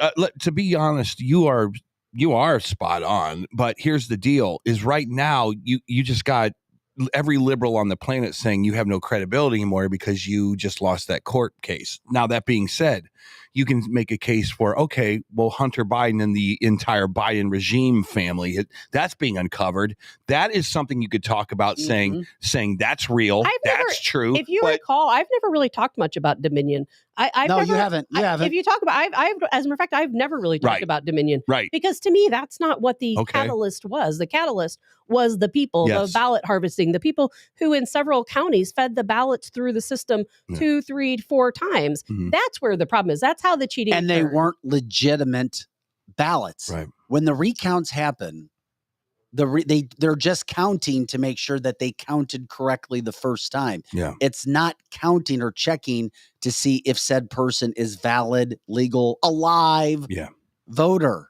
Yeah. And anyone can sue you. And here's for defamation. Here's the problem. This is the real problem at a football game. If an official blows a call, if it's like, oh my God, he called that thing out of bounds, but the official doesn't make that call and it's a touchdown, you still lose the game by a blown call. Does that make sense? But you have to play the game from the official's point of view. This whole Dominion thing could be just they just don't want their hands on it anymore. I don't even care about Dominion. I understand, but it's a big part. It's a big part of your 10,000 or million mules or whatever it is. 2,000 yes mules. And no. It's a vehicle. That's all Dominion was just a vehicle for the people to cheat. Yeah. It's not Dominion. And I think in this country, if you're a Trump supporter, there's this weird angst that's in your soul that makes you think this was stolen. I mean, Vic can say this a million times and it still makes me go, yeah, that makes. Are you telling me that Joe Biden got 90 million votes? I mean, seriously, that does not make sense to a lot of people. It didn't happen. It doesn't make sense. If we did a forensic audit of every county across it doesn't make sense. Country, what I'm saying. I think we know what it doesn't make sense. But on paper, according to the people that sign off on this stuff, it makes all the sense in the world. It was a stolen election. It was a coup. It was a coup. Eric, do you remember who was the guest that you brought on? That is a Missouri canvasser. He was a fantastic Andrew Polachek. Mm-hmm. I'll never forget Andrew Polachek coming on here and speaking to some of the things that happened in the state of Missouri and things that he had heard around the country happening. Mm-hmm. For example, did he say individuals were changing votes? Yes. How? Because you have election leaders you have witnesses. You have more than one person, 2 and 3 people at one time who take ballots and count them, and there's video and they're being checked. If they allow you, you have to remember all the laws that went into place because of COVID. Mm-hmm. For one, you had to stand so many feet away. And then they came out with those new laws against harassment, where if you were the watcher, you had to stay so far away. Yeah, or you couldn't come close. Happened, they had instances where people couldn't come out. I mean, there were so many different ways. Unfortunately, unfortunately, Tabitha Hassel, you're a really good local play-by-play color person for politics. Unfortunately, here's where the problem is. Why am I only local? Here's the problem. Mitch McConnell is your starting quarterback. Well, we already know how Mitch McConnell works. But he's injured right now. Mitch McConnell is your starting quarterback. He's on the sideline. Mitt Romney and Susan Collins, you need to depend on as your line. Oh, dear God. So this is where your problem is. It's not because what you're saying in and I feel the fire in your belly over there, and I feel the fire in everybody on someone who hasn't watched 2,000 Mules yet. Yes, correct. There's fire in my belly too. And there's fire in all bellies. The problem is that your quarterback is Mitch McConnell. It's Kevin McCarthy. It's the guys that are in those positions to make something happen. And that's why I don't trust Congress. They're not interested. That's why I don't. They're not interested. Trust Congress because they're not interested. They're not working for us. A lot of them were against Trump. We have Lindsey Graham. I don't know what in the world happened to that guy. Lindsey Graham, there's another He one. wants us to go to war against Mexico, against Russia. Here's the deal. The all these offset. other countries, So what is the offset about this? And I'm always about, I don't care. I get it. I don't even want to talk about voter fraud because there's so much bigger. Yeah, that's in the past. Well, I'm just saying. Voter fraud is in the past. I'm saying about all of this stuff. We this lost what the got us battle. into this is the financial lost the aspect. Well, let's go to the financial then, because now our money because, is going to be worthless. Again, Go buy you're your a Ethereum. color person in the booth with the headphones on, broadcasting Well, what you're seeing on the I don't field. even know what a color analyst is, just so you know. What? But What are you talking? Really? No, I've met a few of them, but I don't really understand their They're job. the people that talk about the I was play. a color commentator for Mizzou Tiger football. I mean, this Really? is Well, embarrassing. You're in I'm broadcasting. not a sports person. It's like being a race car driver not you're knowing what a wrong. tire is. Do you know You're what a so political wrong. commentator is? Of course. That's the same thing Same for thing. sports. All right, bad analogy for But I Tabitha. am more than But I am more than a political Anything commentator, to do? Eric. That's insulting. that's insultist. Yeah, it is insulting too. Hello. Yes, we got Yay. sound. Yeah, but We we got have Patrick. it. But we've already. There we go. All right. Okay. Yay. What happened that we have? Okay, sound? well here's Want me to hang up? yes, please hang up. Okay, here's what we're gonna do. Scotty, can you do me a favor? Yes. If Alex isn't watching, can we tell Alex we have to move him to tomorrow now? Why? Because Oh. we're not gonna have time to do the NFTs plus do Patrick all in the same day. We'll do 15 each. Yeah, we'll do No, 15. you can't. Trust me. Really? Because there- I have questions. No, we if we take Patrick now, we can't. There's not. We have 3 massive topics with Patrick. It's impossible. Hold on. Well, maybe he doesn't have it tomorrow. No. You only have today. We have no idea what even happened because we tested this before the show and it was perfect. It's fine. Hey, that's So- all right. Somebody let Guys- Alex know. Patrick. We're going to do a massive segment on NFTs tomorrow, but we've got too much to talk. Since we're taking Patrick now, we got him up. Alex is cool. We're going to jump up with it. Patrick, Ouellette, once again, you come into a spirited debate. You're an author. You're a podcaster, over 2 decades in Wall Street. You've become an expert on the Russia-Ukraine situation. So again, let everybody know about your podcast, who you are, because I'm trying to do a quick intro so we can get right into these topics. Yeah. Thanks for having me, guys. Finally, I don't know, technology is not my strong suit, but so I apologize for that. So I want to say one thing about being a realtor. With your last segment, I came in at the end of that. Yes. And absolutely, I'd rather list houses than work with buyers. I don't even sign up with Zillow. My marketing goals, and I've been doing this for 5 years in Southern Maine, and it's gone well. Yeah. But my marketing goals is to list the house. There's a saying in real estate that buyers are liars. And you don't know how many times it's happened to me where I've worked with a couple, say, for months, especially during the pandemic, because it was so discouraging because there was so many buyers, so many offers, on every house. Then after 6 months of work, they say, we're going to buy a piece of land. We're going to pause, buy a piece of land and build. So you did all that work. Yeah. You didn't get paid for it. Yeah. So that's why I don't love working with buyers. And I'll say one more thing. I don't know if it was brought up by you guys earlier than I signed in, but the reason why, so the market, at least in Southern Maine, is extremely stable, but it's stagnant. Mhm. The reason it's stagnant is because most people who bought houses in the last 5 years, or they refinanced their mortgage, they're sitting at 2-3%. Right. This morning, mortgage rates are now 6.43%. So why would you sell one mortgage at 2% and roll into one at 7%? You wouldn't. You wouldn't. No. So that's the problem. That's why there's low inventory. No one's moving. Yeah, but I mean, they're obviously, let's start there. Isn't that the whole goal of the Fed right now? Wasn't that the deal? Was to get the Fed to keep people from buying anything? Or am I lost in saying that? No.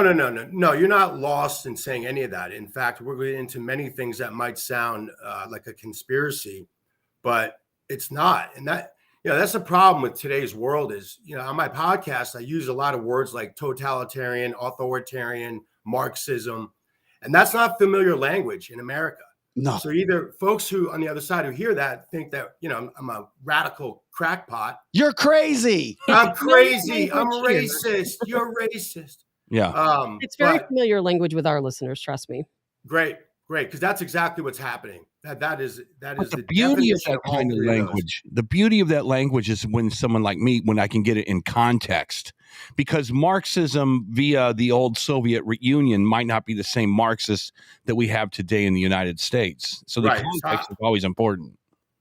Eric, absolutely, and I actually call it American Marxism, because that's it's obviously not going to be a carbon mirror of Russia or China, but it's it's a lot of those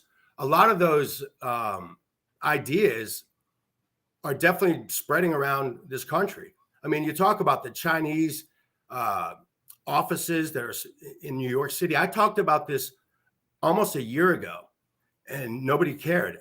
All the land that they're buying, China. Why is this happening? Oh, that makes sense. We know why it's happening, right? Because Biden's been exposed, and that's why we're in such cahoots with Ukraine. We'll get to that because those two countries have exposed Biden the most. Yeah. That's a whole other conversation. I just quickly wanted to touch on that. Well, I understand. We got massive topics to talk about. Eric, we do.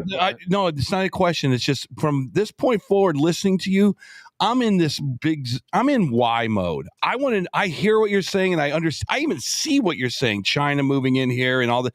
I'm in why is this happening mode? Why is Marxism being supplanted into the United States or socialism? I need to know why, because nothing makes sense to me. Eric, that's a great point. Let's just do this. We go with the flow, Patrick, as you can kind of tell. Yeah, I love that. Let's start with Ukraine, Russia, and why we are now exposed, and why there's a lot of pressure on the Bidens and the Bidens family. Let's start right there. Great. So, I'll just give you a little monologue, and then we can go from there. So first question, isn't it ironic how these same folks are against, quote unquote, the spread of communism, right? That's how they're selling it. It has to be. Yeah. But 55 years ago, they're against the war in Vietnam. Why were we involved in the war? To stop the spread of communism. Okay. We did the same thing. We did the same thing around the same time in South America. McCarthyism. Under the Reagan years. Yeah. Lucille Ball was a pariah. Remember that? That's right. Exactly. And I'm all for that. Anyone who knows me knows I was against the war from the start. 2 years ago, I remember I was following a feed on Facebook, and everyone was Putin's a nut, and you got to stop Putin. And I had the complete opposite idea, and I was ostracized. Right? Mm-hmm. Yeah. I'm like, okay, all right. Well, first of all, I'll simply say that Putin isn't crazy. His mission, he wasn't looking to take over the world. Okay. His mission was very specific. I said, Ukraine cannot win this war. And it would be smarter because Putin laid out a deal. Zelensky, you can keep your job. Everyone can keep their job. They just wanted a very specific, and they've wanted that region for 2,000 years. Okay. So that's no news to anyone who follows that. And I said that Ukraine will not only suffer great casualties, but also the destruction of the country will be massive. And that's where we are now. Mm-hmm. Now, and all of that is happening now. Now, firstly, despite what the fake media tells you, the hit job media, Ukraine is demolished. All right. They have way more casualties than we're being told. Russia is and always has been in full control of that war. And I've always said that liberals have no substance, right? That their beliefs and their agendas are whatever's going to help them stay in power. And Zelensky's really an opportunist. Right? They've sort of grabbed onto that. Russia right now occupies 25 to 30% of the country. Most importantly, they're sitting on top of all of Ukraine's industry, 90% of Ukraine's GDP.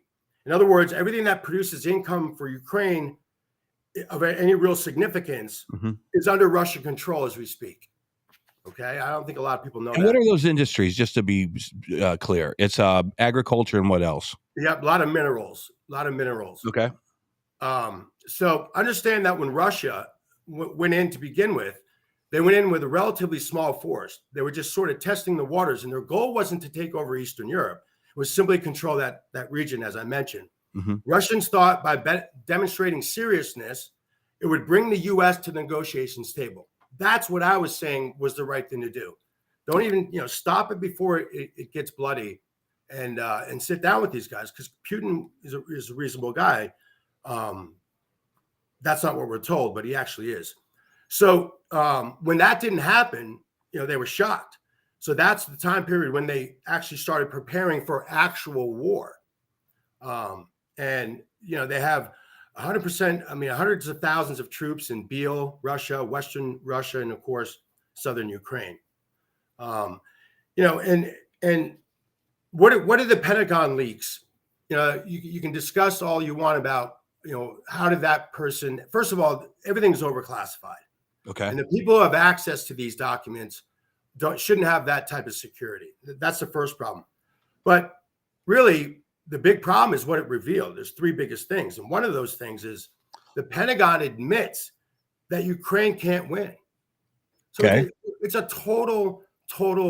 Well, isn't that important by itself? Because don't you think the Pentagon should have leaked that to the media and said, yeah, we don't see a way that these guys can actually win this war? No, they can't. Why would you say why? Is that a logical question to ask? Because then it's over. What's over? All the money, all the funding, all of all of the control. This is all about control. And and Patrick, I've been talking about this since before the war, even the invasion even started, well over 2 years, because we know 6 months before this happened that it was going to happen. I've always taken the same stance as you. And it's all about control. Putin, he is a reasonable person. And what we've been fed here in the United States over decades, since the Cold War, is just propaganda. It's all propaganda to control us. Yeah. Putin has never been the bad guy. It has really, we are the bad guys. And Eric, and Eric, how weird that sounds. Eric, no. But it's true. Oh, that is so odd. So look, all these leaders like that, they are nefarious in a lot of ways, right? So they won't think twice to kill an enemy. So there are some dark sides to these dictators in these,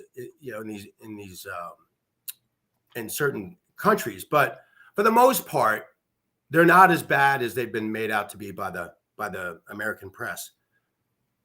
Now, the other thing you want to touch on is why did we do this? Well, so what is it up to now? 200 billion that we funneled to Ukraine. Not a dollar has been accounted for. And not only that, what did we find out in the Sam Bankman-Fried fraud case? That a lot of that money from Ukraine was in that bank. So it's money laundering. It's money laundering, exactly. This is the whole Ukraine. That was a way to launder money to get their social agenda done. Do you know how many programs are being funded by the U.S. right now, all over the world, really? The Greta Thunberg, movement, all those kinds of things. Yeah, and we have no way to account for it. And we've been trying to get documentation to find out, like an accountant would, like itemized records, and they won't provide them. Of course they won't. Yeah, I think, Eric, you said something earlier. We all know why this is all happening. No, we don't, because Eric doesn't. I have no idea, because and a lot of Americans don't always get it. feel like our government is, until it's not. I always feel like our government's on our side. Eric wants to say everything like an 80s sitcom episode. Yes, at the end of the episode, Cosby Show. Everything's good and nice, and we know exactly why everything happened. Yeah, well, I'm naive, I guess. Americans are idealists for the most part, right? I'm not an idealist. I'm a realist. But so because of that, everyone wants to think that everything is great. The folks I pick on the most on my podcast are folks who didn't necessarily like Biden, but voted because they didn't like Trump. Amen. I would say to them, grow up. Right? I mean, you don't like it. To do. I think we're all fans of that mentality around here. But if you are a soccer mom from Boston, it is hard to vote for someone that you feel is a misogynist and all this other stuff when you have this little leprechaun over here that seems like he's kind of, he's harmless. Just vote for him and let's move forward. So maybe this next election will be a little different. Will there be an election? Right, you can almost make a case why Biden got elected. You can almost make that case. Yeah, I mean, it all kind of ties in, but not to get too far off that subject. Right. But I'll say one thing to you, Eric. As far as the example you used of Boston, you can't use Massachusetts because they're the most far left state. So that's not a good example. Okay, that's true. In the city that Aerosmith comes from. In the midterm elections, I think I think every Democrat in Massachusetts literally blew out their Republican opponents. It wasn't even close. Yeah. So that state is far left. You know, they can have it. Yeah. But you know, you brought up if you guys this all ties together anyway, right? So I mean, do you have on in your house or on your computer, do you have a diagram of how all of this works? Because I would love to know how Eric, everything, and I'm right here on the show. I talk to you about this every but you just week. confuse me every single and so day. now we bring on a guest Right. who's telling you the same thing. Why don't you just listen to him? I understand that, but it's like, is there a diagram where all of the lights turn on at the same time? We're like, oh, damn, now I get it. Because there is a case to be said, the optics of Russia destroying apartment complexes in Ukraine. They're not. There are people that go, man, that's not That's cool. called propaganda. Okay, well, see, I didn't know that. Is that propaganda?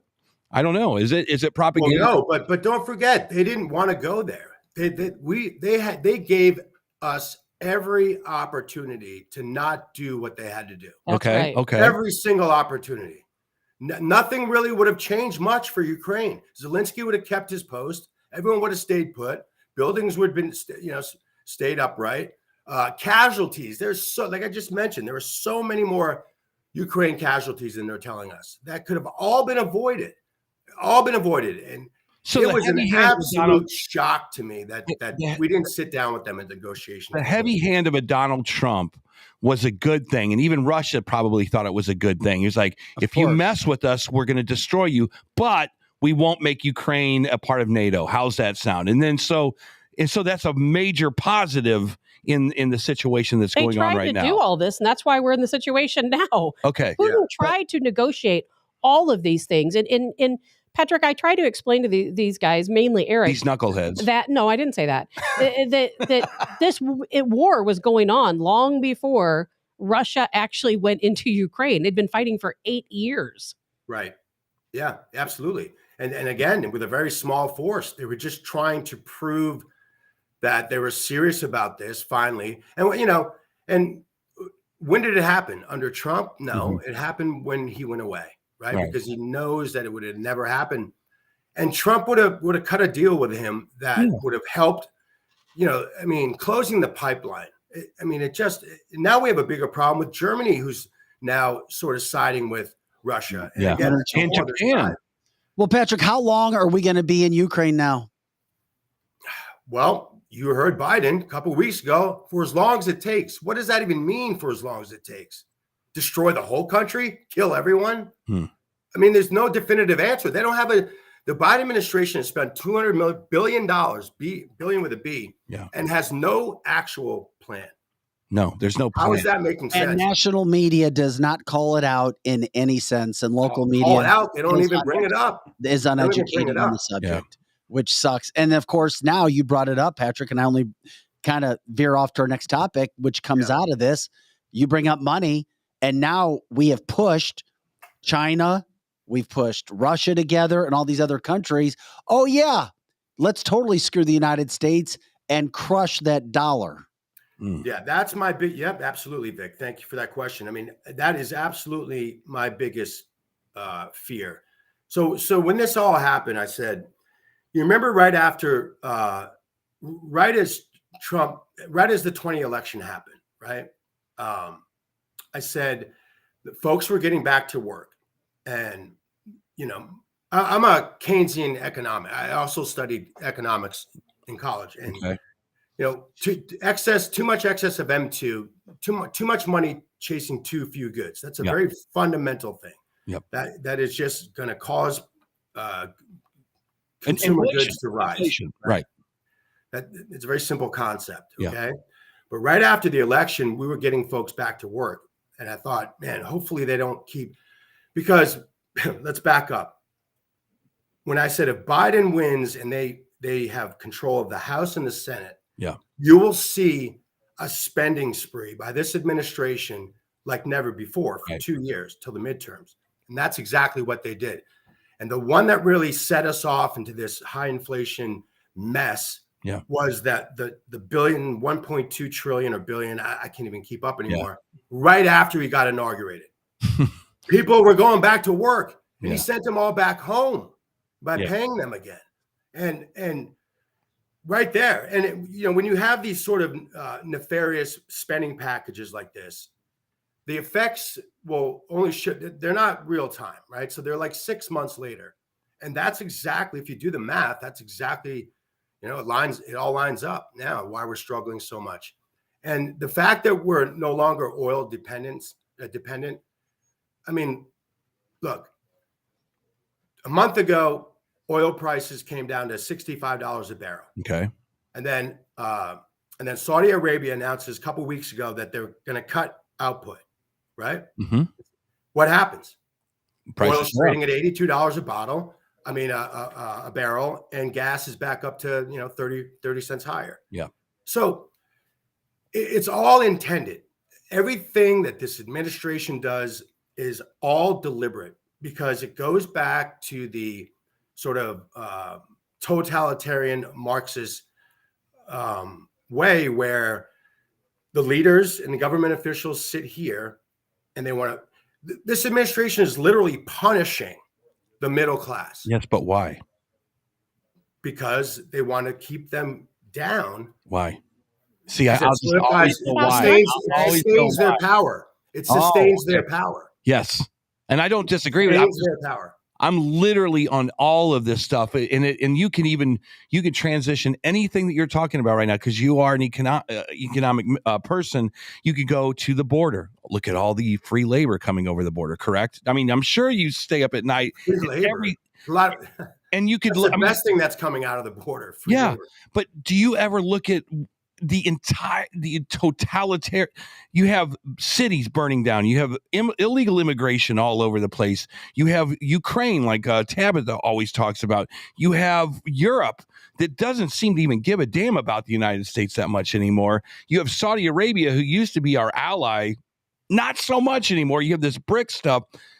My question to you is, like, what keeps you up the most at night? Is it our dollar? Obviously, that's a big one. But is it what is it that really keeps you up about what's going on in this country right now? Well, I'll say this, right? With Trump, and I'm not a Trump loyalist or absolutist. All right, we'll get into that. But, ask yourself, 2 years in, is your quality of life better with Biden than it was with Trump? Well, of course under Trump, not. Of course not. Right, so multiple, tangible, palpable accomplishments. Sometimes multiple per day. Yeah. Inflation in check, oil independence, stock market and real estate market on fire, deregulation, bringing jobs back home from overseas. Mm-hmm. And he did all of this without the cooperation of the Senate and Congress or media. To get things done.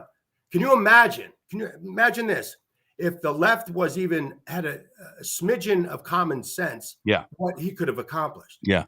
But now, to answer your question, every single day, I can't keep up. When I do a weekly podcast, when I'm sort of doing an outline for the podcast, by day's end, there's 4 more topics that I could bring up. There's another strategy. Instead of accomplishments, Biden is every single day, there's another problem. So what keeps me up?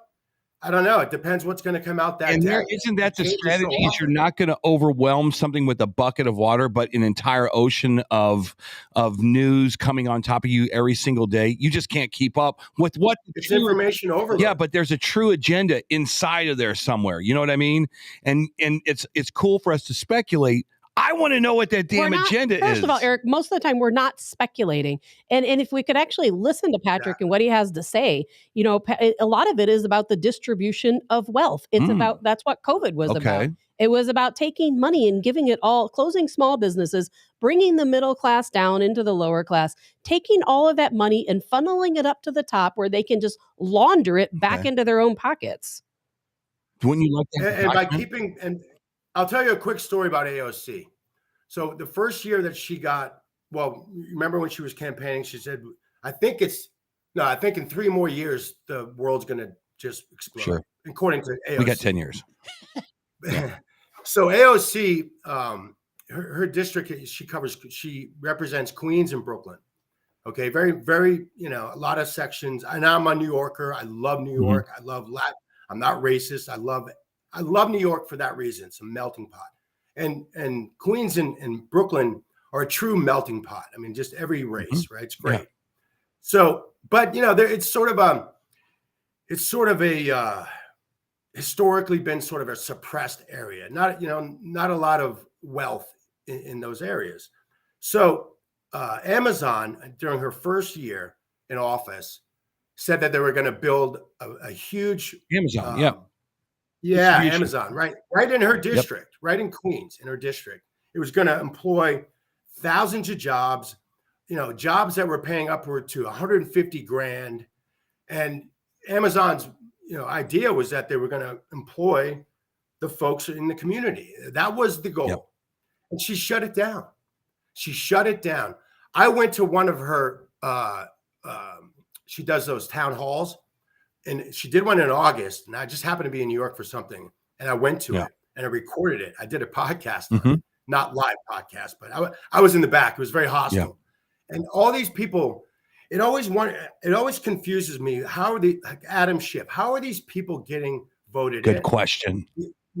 Everything they do is predicated on lies, and they still get voted in. I don't get it. I don't know. I'm not a conspiracy person if it's voter fraud or what, but I just don't understand how they keep failing their constituents and they keep getting because the ideologues love going to vote, I guess. It's the only thing, but it seems like there would be a lot less of those than there actually are. So that was an example of a tangible example of how these people are operating. No, they don't actually want to look. Donald Trump, and aside from a few other people in Congress, he's the only guy who actually rolls up his sleeves and works on behalf of the country. Right. I know that sounds silly and cliche. It's absolutely 100% correct. I mean, he is literally staying up at night worried about you. And let's get into the Trump thing, because I think the three biggest lies, you mentioned it, Eric, earlier, is the three biggest lies about Trump is that he's a racist, he's a misogynist, and he hates gays, LGBTQ, and that he was criminally unsuccessful at his businesses. So if I may, I want to give you three short anecdotes that will debunk all of that you'll never hear from the left. Okay.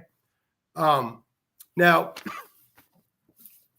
let's cover racist. So, everything you know about Trump is predicated on lies and perpetrated by the left's, the fake news media. So let's cover racist. All right. Now, in the 1970s, when he was coming up, New York City was much like it is now. A lot of crime. Nobody took the subway. Very depressing and dark city. It was run by far left morons, if you will.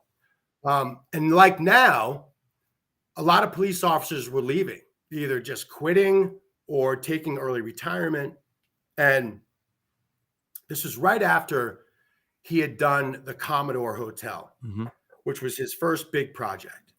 And now he's got a few bucks. He's got to play the role. So instead of driving himself everywhere in his brand new convertible Cadillac, with license plates that said DJT. He gets a limo and he now has a driver and has had the same guy forever. He's black. He's a black guy. They had long line of interviews, and he chose him, and he's been with him ever since. Is that because Donald Trump hates black people? He's probably very nice to him. He's probably made a lot of money with Donald, and the majority of his employees are minority. I bet you if you did some research on it, I bet you 60% of his employees are minority. I did my own research a couple of years ago, and that is absolutely correct. And there are many of his employees that have spoken out in his favor. Yep. And they talked about all of the wonderful things he's done from them, anywhere from paying for their health care if they had something like cancer diagnosis or had a child that needed surgery. He has done so much for so many people. I think all of us on this show, he's not a perfect person, but he is the best thing that could have happened to this country because he ran it like a business and not like a politician. Yeah. Absolutely. And look at 40 Wall Street. I know you're very familiar with 40 Wall Street. Yeah, but I want to touch Tabitha on one thing that you said is yeah. I mean, and here's the other thing, guys, that everyone forgets. This was one of the major accomplishment that every president before him ran on. And what was by declaring Jerusalem Israel's capital. Because it was the right thing to do for Israel, which we have a great partnership with and always have. Yeah. It was the right thing to do. Every president campaigned on it because it was a good soundbite. And he's the only one who did that. And as we know, his son-in-law is Jared Kushner, who's a Jewish guy from Brooklyn.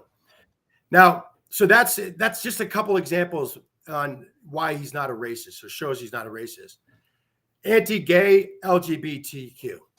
Do you guys know there are two people that were very important in Donald Trump's life and sort of shaped him? One was his father, Fred.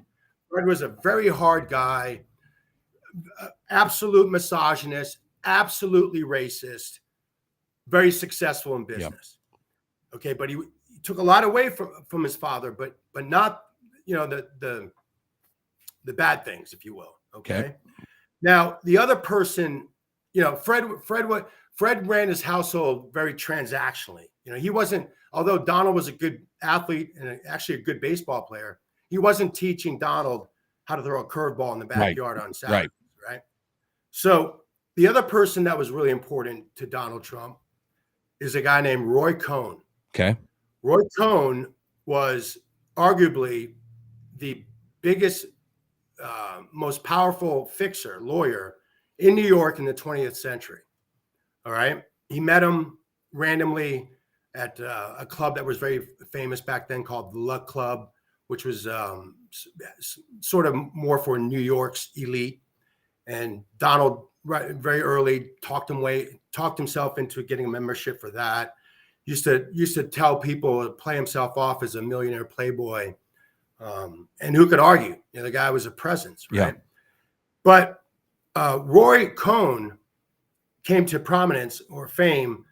He was the lead counsel for the Joe McCarthy hearings, Senator for Wisconsin. Do you guys know anything about that history?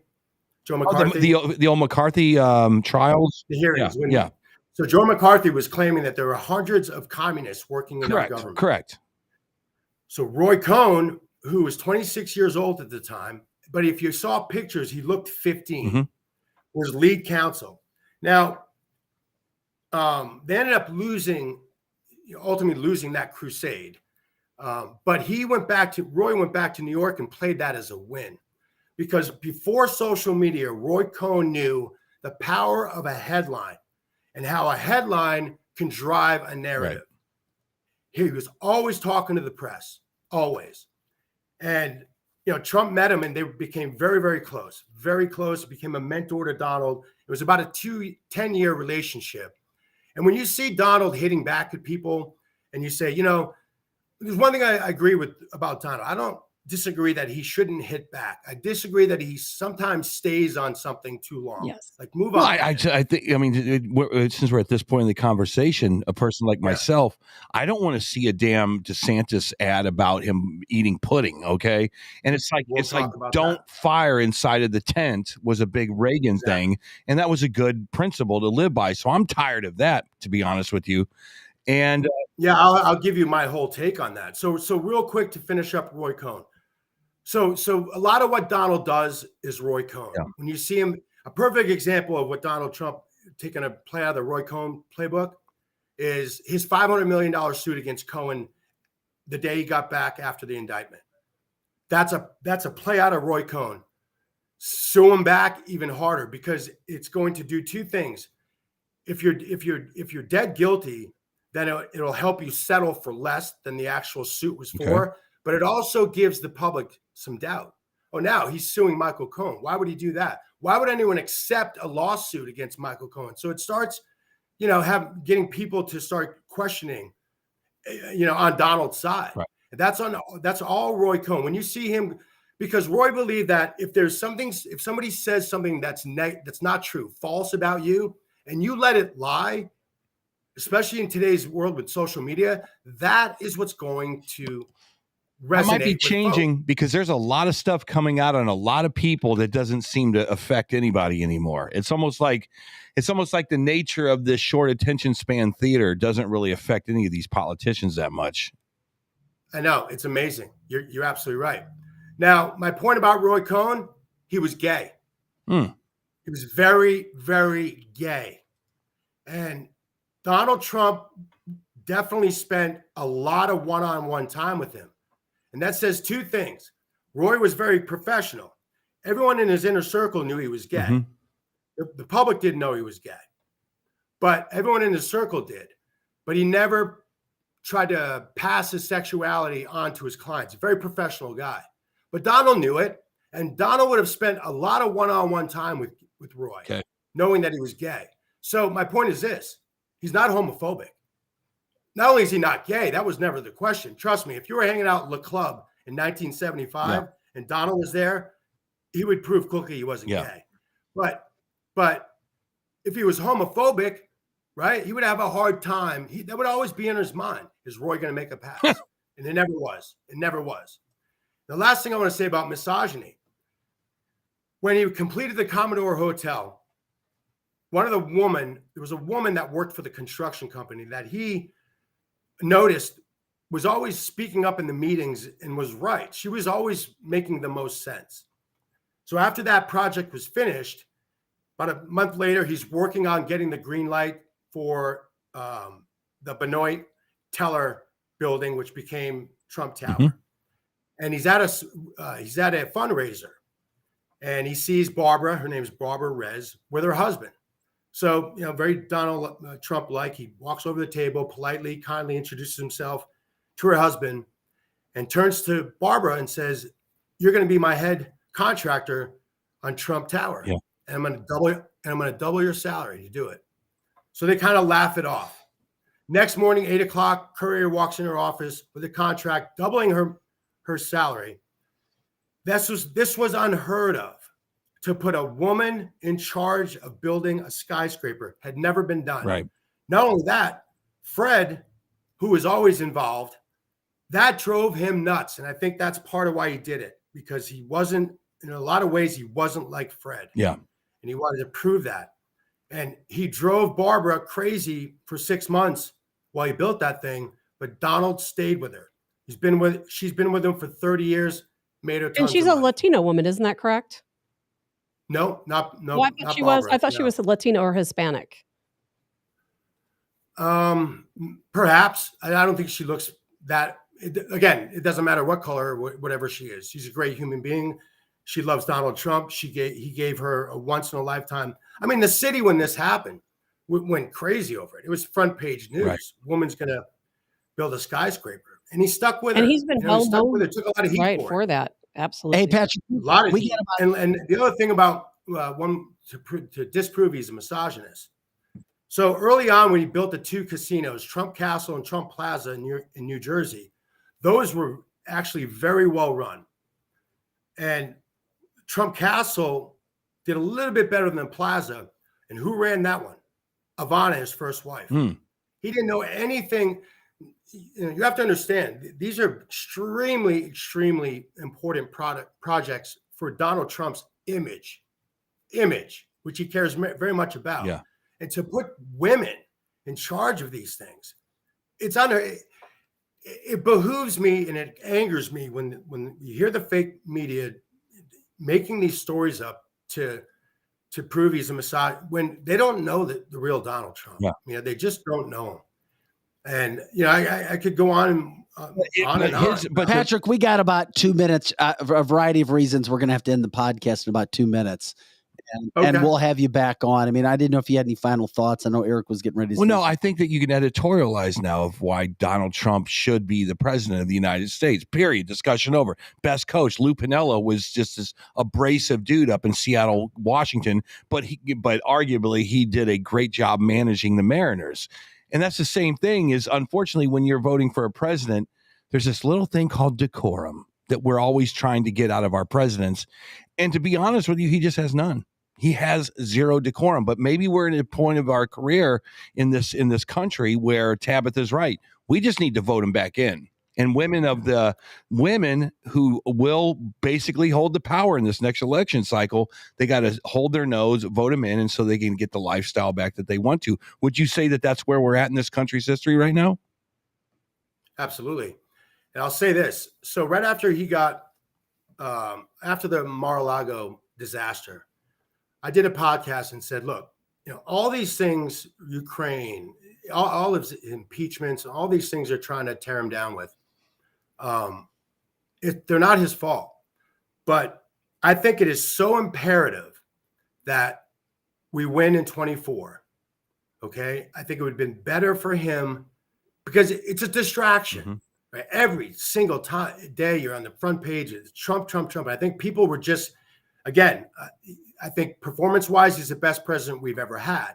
But it was becoming a distraction. So I said he should step away and make room for DeSantis. Or, and everyone laughed at me with this, and it took months for people to see this.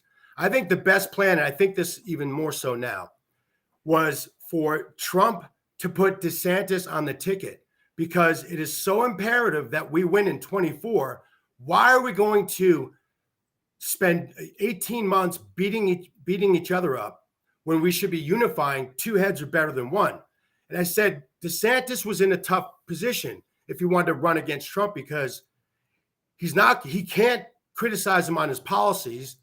And he can't criticize him personally because he'll lose Trump's base. But it can't happen, right? Patrick, because one of them would have to move to another state or claim residency in another state. That's easy. That's easy. That's an easy fix. Well, they say it's easy, but just go buy an apartment in Atlanta. Done. Well, yes, but my point is, I don't know if it's. And DeSantis will not do that because he's a type A personality. And he's had too much success. But think about this. But think about this. He joins Trump. 4 years. Trump does a good job. 4 years is a shoe-in for a presidency. And then he has potential to be there for 8 years. I just don't like the fact that they're gonna beat up on each other when we should be focusing on how to beat the Democrats, because the Democrats are smart, vicious, and they know how to win elections. And they're already going at each other. Patrick, hey, we'll get you back on here soon, my friend. Guys, that was a lot of fun. I appreciate it. But there's a variety of reasons. We got to get out of here right now. That's awesome. Patrick, I love you, dude. I appreciate it. I'm glad we had a chance to meet. We'll get you back on soon. Hell, maybe we'll do a segment just on DeSantis Trump. I would love next that. week. Yeah, we could do a lot of segments. We could do a segment on what it's like to work on the New York Stock Exchange. I would love to hear about that. Boom. All right, Patrick, I'll be in touch.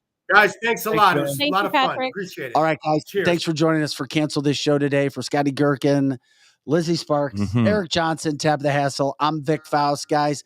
Tomorrow, we will focus on NFTs. We've also got a couple other surprises as well. We'll get into it. Thanks for joining us. Like, subscribe, and share the show.